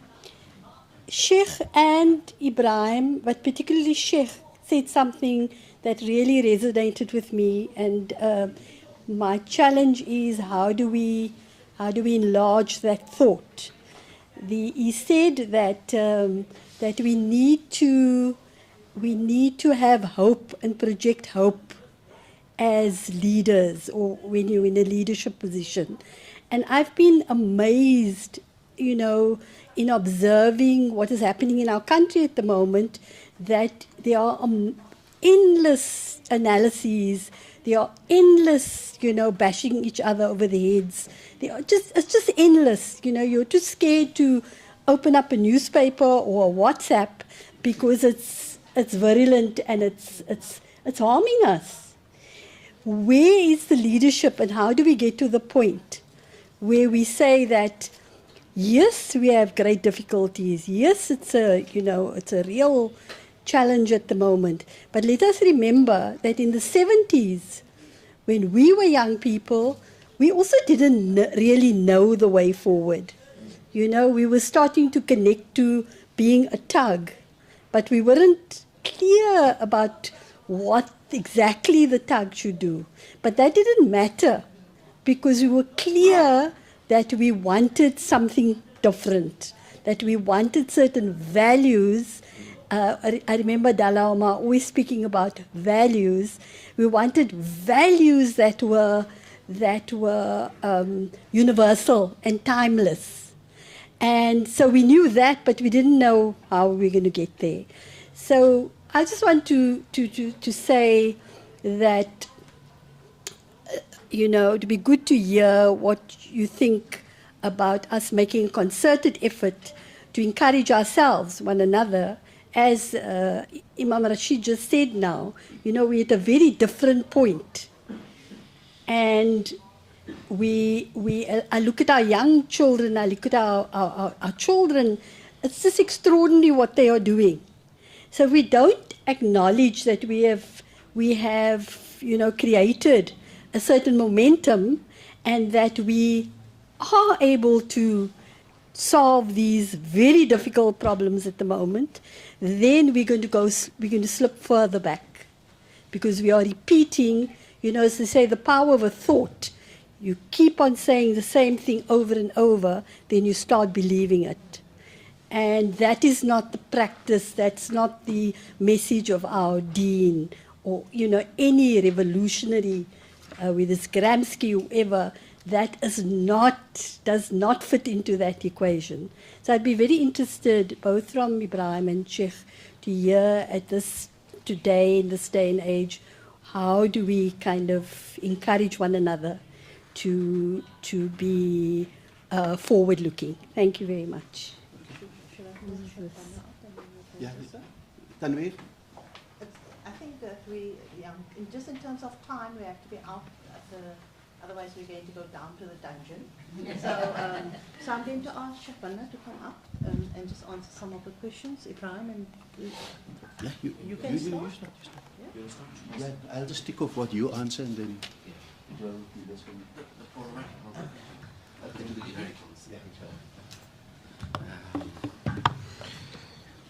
Thank you very much for your questions and engagements. There's a lot of interesting questions there, diverse and different. So, I'll answer all the easy ones and leave the more challenging ones to our diplomat, who's paid to navigate challenging questions. So what I'll do is perhaps I've just listed these as points. So I'll just instead of answering each question directly, I've just jotted down like 5 points as a response and a feedback to what I've heard. Right? If you allow me to do that. There's a point about to what extent this discourse about this guide being for Muslim minorities and its impact and relationship and what happens in Muslim majority countries. So this sort of discourse, and is it applicable in, does it cross over to Muslim majority countries? That's quite an interesting question actually, because I would actually contend, although the discussion is around Muslims living as a minority where governance, statecraft, policy making, cultural values may not be inspired by our faith values, there is actually some resemblance to that even in Muslim majority countries. Muslim majority countries are also not necessarily being inspired by the Quranic ideals on freedom, gender equality, action. So in that there is a sort of a resemblance. Of course, Muslim countries also have the sort of the added advantages of the cultural, perhaps, manifestation of Islam to do with food, culture, adab, akhlaq, etc. But in many ways, they're also quite similar to Muslims living as a minority, because Islam or Islamic inspiration is not actually governing and making the rules in those societies. So I think there's actually a lot to benefit from and learn from even in those Muslim majority countries.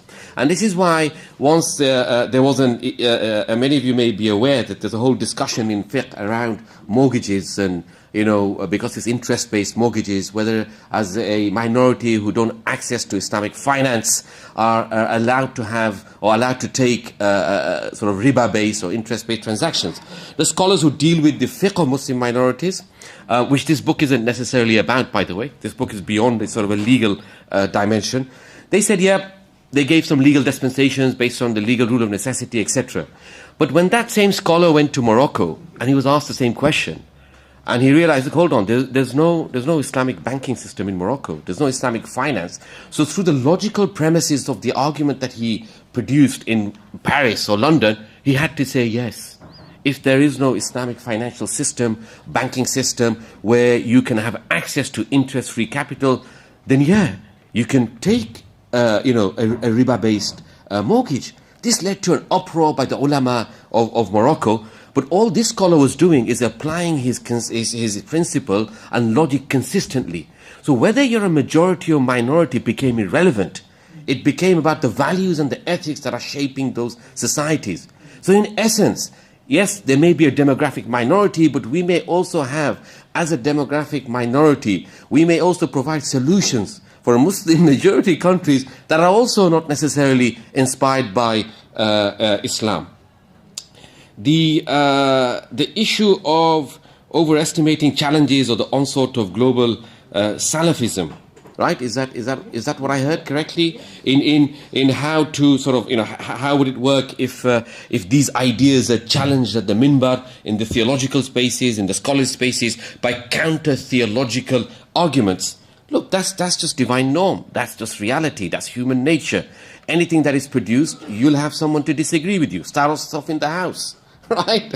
There's a disagreement over that. So the fact that there will be disagreement, even if theologically grounded, is something that is to be accepted, something that it is to be countered. So the question perhaps is, what kind of counter-narrative, or how is that to be, dealt with? It's not about drowning the voice. It's not about you don't have a freedom to sort of espouse what you do, because a lot of it is unfortunately, on a sincere perhaps, but misguided interpretation of scripture.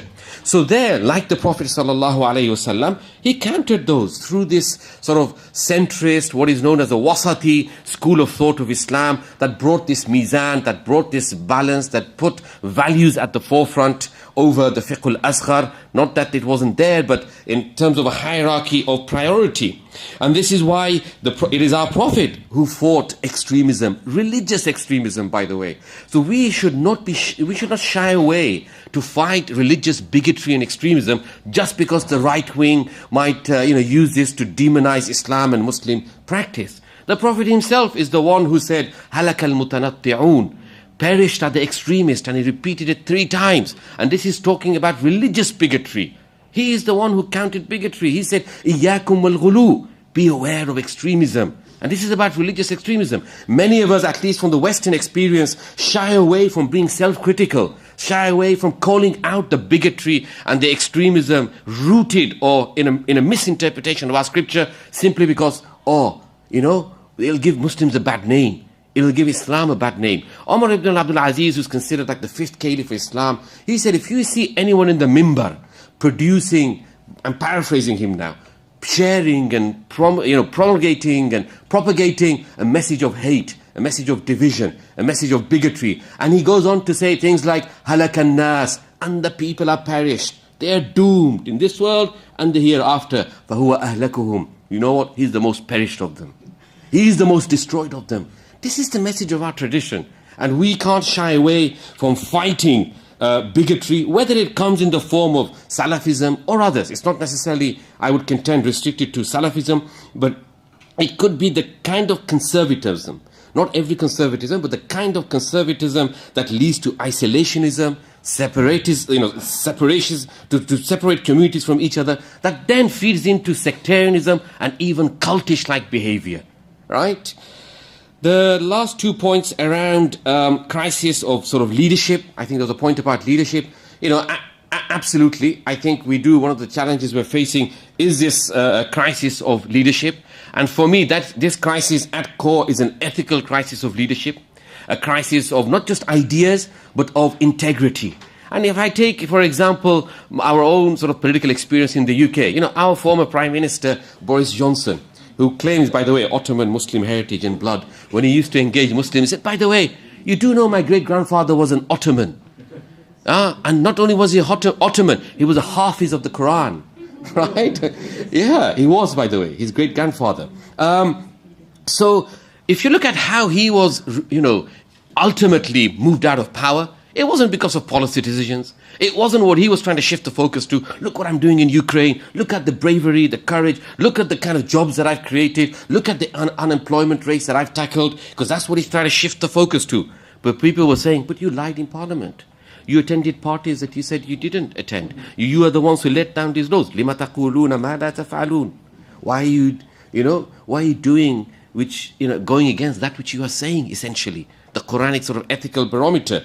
And ultimately, British let's say the British population, they challenge their ethical consciousness.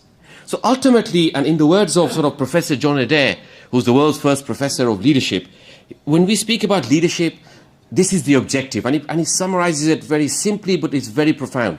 He said, what we aspire to do is essentially work on good leaders, which is the ethical sort of barometer and compass, and leaders for good. Now, the causes that you're fighting, the causes and the struggle that we're fighting is also ethical, good in nature, but you also embody that ethics in your own leadership and in your own behavior. The call of Iqra, I think sister over there spoke about Iqra and the imperative of Iqra. Yes, it's sad. We live in a time and age due to sort of, where we are learning but not necessarily reading, whereas the Quran instructs reading as a mode of learning. How do we encourage young people? How do we reach out to young people? Look, we need to develop, subset of cultures, and this starts from the home. If I had a question a couple of days ago at UCT, the same sort of question, how do we get our children to read? My question is, do they see you reading? Do they see you reading as parents? If they don't see you reading, don't expect them to read. So engendering a culture of reading in one's own houses is, one of the steps to take. Perhaps the issue of I don't know if there was some issue about sort of gender equality, women rights, etc. I'll leave that to the couple here. The powerful couple here to explain. The only intervention that I'd have is that, look, we do need to have a discourse around sort of gender equality, what that looks like, what that means from our sort of perspective. To what extent do we, feed into, fuel gender narratives, polarization, purification. One thing I'll do mention, that any discussion in gender should start off with unity, not division, not equality per se. Unity. Unity is different to equality. When Allah describes the male and the feminine in the Quran, He doesn't describe them as two aspiring for equality. He starts off with the premises of إِنَّا خَلَقْنَاكُم مِّن نَفْسٍ وَاحِدَةٍ, that we have created you, male and female, from one soul. So the unity of the soul is the premises from which we start our gender discussions. Not equality and oppression, and that's a discussion to have had and to have. But it should start from the premises of the soul is genderless. And Allah addresses souls.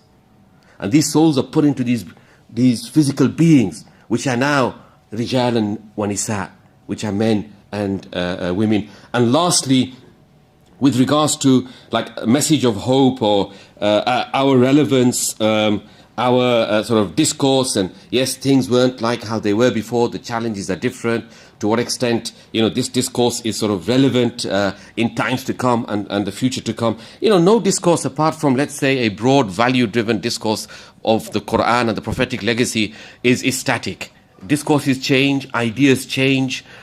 This is not meant to be a book that is, to inspire and guide the next, 3 decades of activism or work in this space. But it is in essence for me, the way I see it, as a publisher, is to trigger that thinking, to trigger that kind of thinking around that. And ultimately for us, the challenge of the Muslim community is essentially to find that paradigm of thinking that the Quran refers to as Hudal Linnas. There are 2 paradigms of guidance in the Quran. One is for believers, Muslims, like many of us here, and that's Hudal lil Muttaqeen. We believe in God, the hereafter, accountability, day of judgment, paradise and hellfire, individual responsibility, morality and ethics derived from our sources. But the Quran also describes itself as Hudal Linnas. And this for me is for humanity, not for Muslims. So where is the universal dimension of the Quran, that though we may approach the Quran and take inspiration from our Prophet, being the mercy to all mankind and a role model, which we term as the specificity of our references and sources, our challenge is to find from the specificity of our references the universality of our message and discourse. Thank you. Jazakallah khair. Thank you very much, Sheikh Sharif. Let me just rush through. And the inelegance and the shortness of the replies is much more a factor of time than it is of not having heard you. I think, Kashif, just very quickly, there are 2 imperatives for participation. One often is danger. Our generations were driven by the discomfort, the absolute despair, the unsustainability of the system and our anger at the system, and we then had an exciting organization that could lead us in ways which were sustainable in terms of confronting that danger, organizations which were not reckless with our lives, and organizations which did not feed off our participation.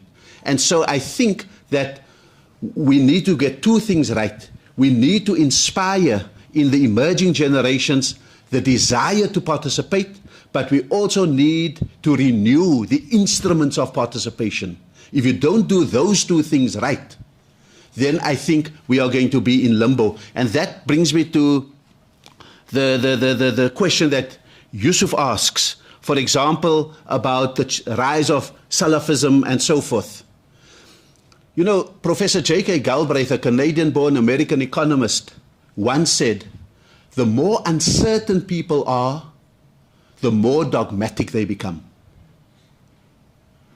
Uncertainty of the type that we're living in globally, and the absolute uncertainty of life in South Africa, for the first time people are saying, is this country sustainable for us?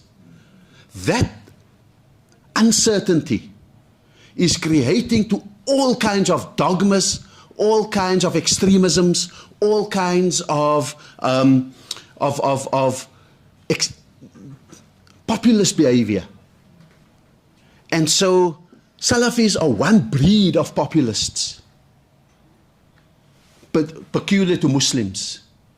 And therefore we must understand where it emerges from, because we ourselves have contributed to the uncertainty. the kind of lowest common denominator by which our ulama in the Cape run themselves. Everyone's welcome, we'll just dumb down until we accommodate everyone. And not the highest common factor, these are our values. You join us. You speak to us if you agree with our values. You see, when you invert it and you want unity at all costs, you unite to the lowest common denominator. And sometimes quality control gets lost. And therefore, the uncertainty and the dogmatism that we are experiencing is a function of the implosion, not only globally, but particularly in South Africa, and we should not have imploded as fast as what we have done here in South Africa. Muhammad Harun, you know, Professor Harun, you know the thing about the youth. It was very interesting how we had one launch in Washington, D.C. It was with emerging generations and young professionals. And we took the book and we dealt with it differently. We spoke about, for example, leadership for youth from Muhammad to Mandela, sallallahu alaihi wasallam, and the sallallahu is for Muhammad sallallahu alaihi wasallam, in case I get misinterpreted here.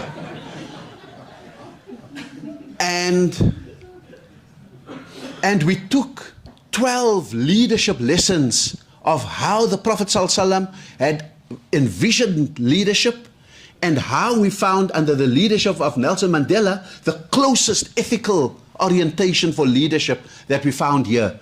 And I tell you, it was so amazing to sit, and we had it in the coffee shop of the mosque in DC. Everyone drinking lattes and espressos and all of those kind of things, an awake and sober conversation. And the fact of the matter is, we did the same kind of workshop of the book in Toronto at the Muslim Association of Canada, and really drilling it down to what is useful for young people. I want to, and so this issue of leadership, you see, we don't have an undersupply of leaders, but we have a quality issue of leaders. Leadership is by position. You know, one of the things that we take from the Quran is that when the daughter of the person in the desert had to commend her father whether to employ Nabi Musa alayhi salatu wasalam, she gave two criteria. He is al-Qawim, he is capable, and he is trustworthy. Today, he's popular. He's got lots of money. He's got influence. Not that he's competent and capable, and not that he's trustworthy. And so we've got to reinvent the criteria by which we do all of those kind of things. Bilal, just very quickly, it's a longer discussion. I think the challenge of the time is coexistence. Seeing different people as adventures, not as threats. And the precondition for being able to do that is to free ourselves from a jurisprudence that otherizes, that detests what it doesn't understand, that suspects what it hasn't known, and that hates what it can't embrace. And so and that's why I highlighted that part of the discussions, the fiqh part, because that's where we need that to move that gap between Abu Hanifa and Abu Yusuf. And I think that's why it's very important to sometimes get into good trouble, to challenge the norms that are there, because no one questioned whether I knew fiqh when I was saying, let's get into the struggle, let's make alliances, let's join up with this, let's fight for justice. No one. Today they tell me, stay in your lane. And I said, you didn't tell me that then. And I'm not going to allow you to do this, because you can't misuse the freedom that we fought for to do takfir and so forth. The issue, I had a very interesting experience having to convince, when the Taliban was still listening, to try and convince the Taliban about women's rights. And you couldn't say the F word, feminism.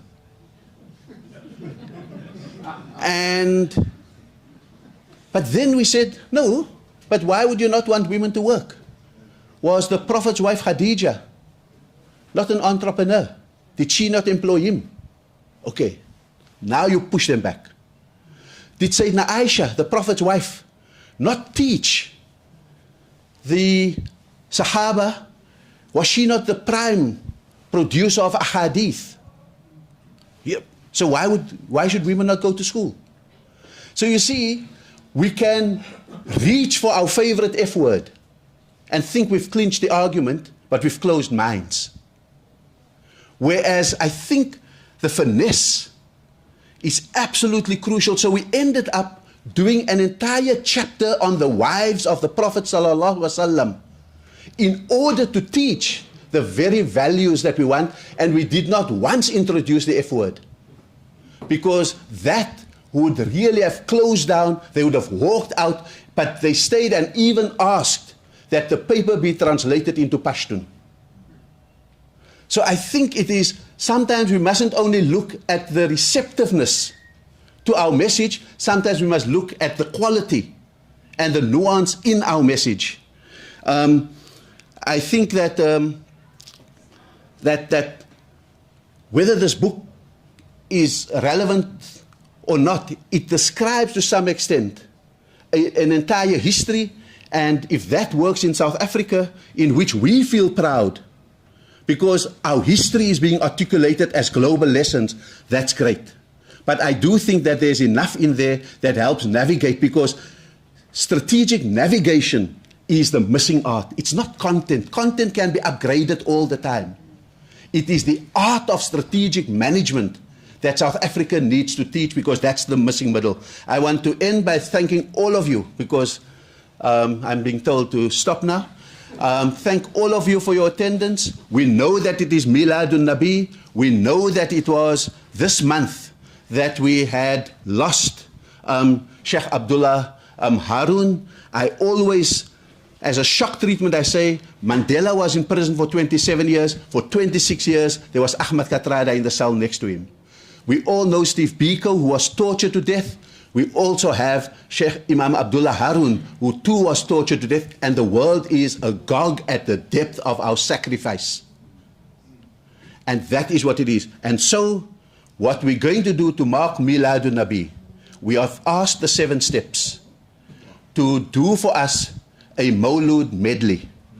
Not only to mark Miladun Nabi, but more importantly, so that we learn not to spit into the well from which we have been nourished. Because had we not introduced music to our Adhkar and Salawat, who would have been here to tell the story, and we would have been safe and not perished in the dungeons? But music kept our Adhkar and Salawat alive when all the laws were against us. So I hand over to the 7 steps.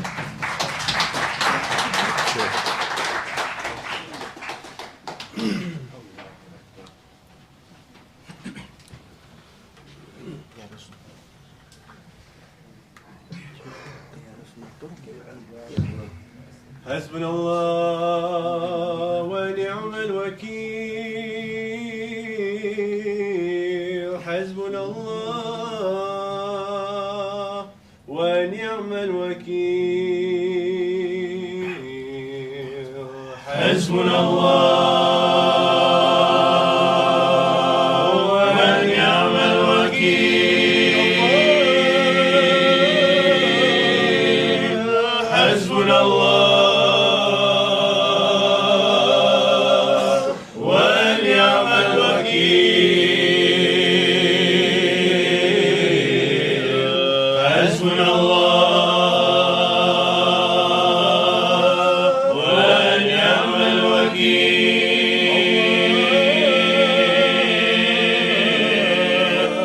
حسبنا الله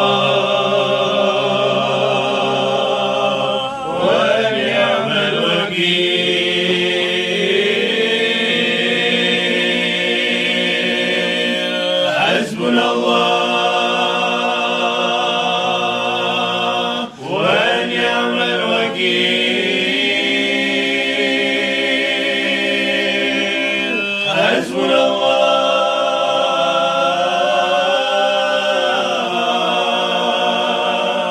ونعم الوكيل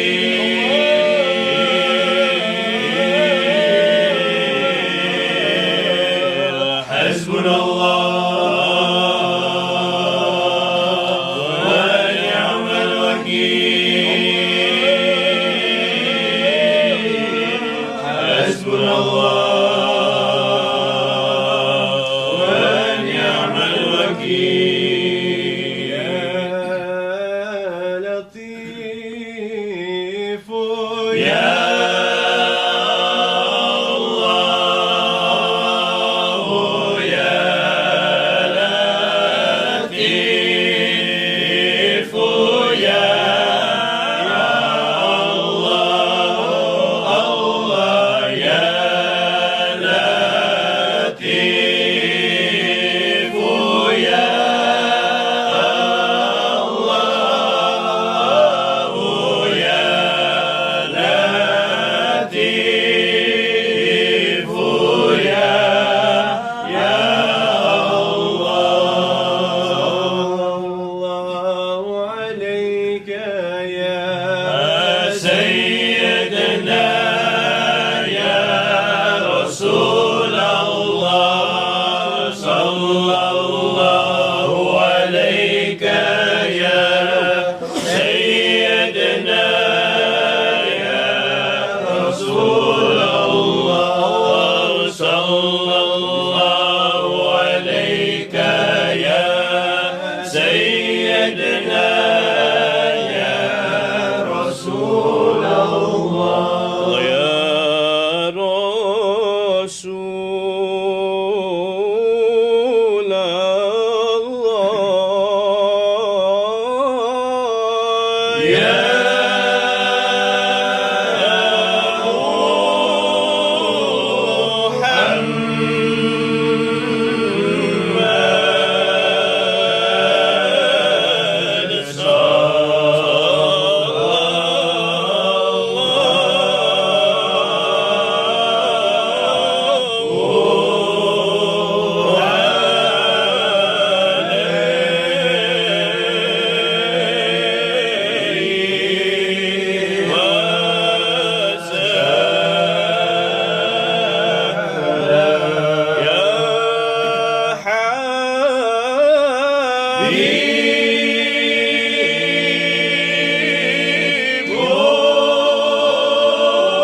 يا رسول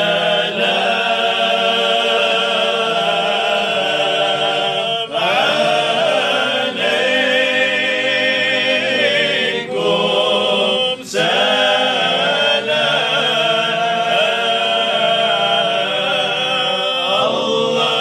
يا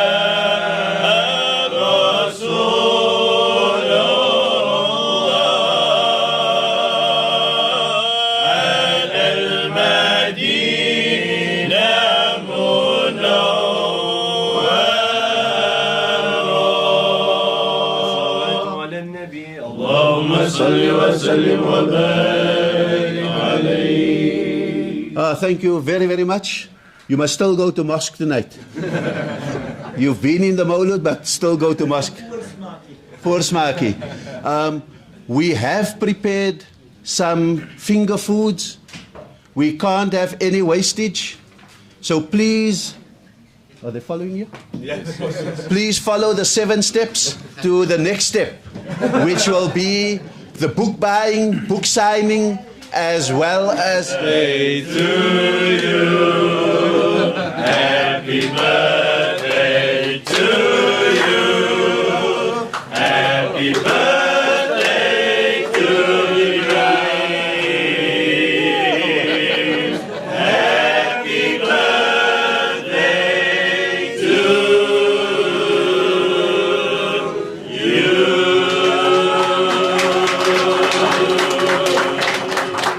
Happy birthday to you. Happy birthday to you. Happy birthday, happy birthday, happy birthday to you. Please join us completely unscripted. Please join us on that side. Join us on that side. The Stormers are only playing at 4 o'clock. So don't rush off.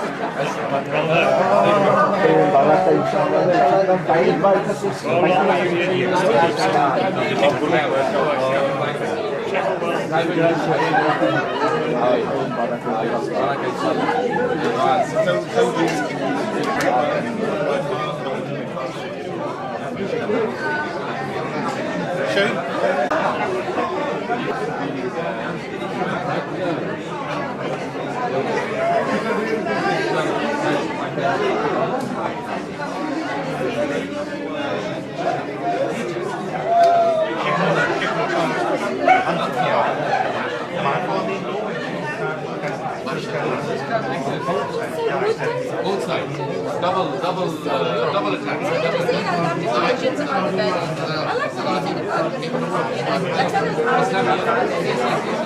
How are you? How's everything?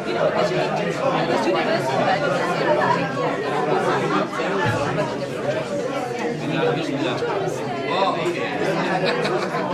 Oh, you mentioned that.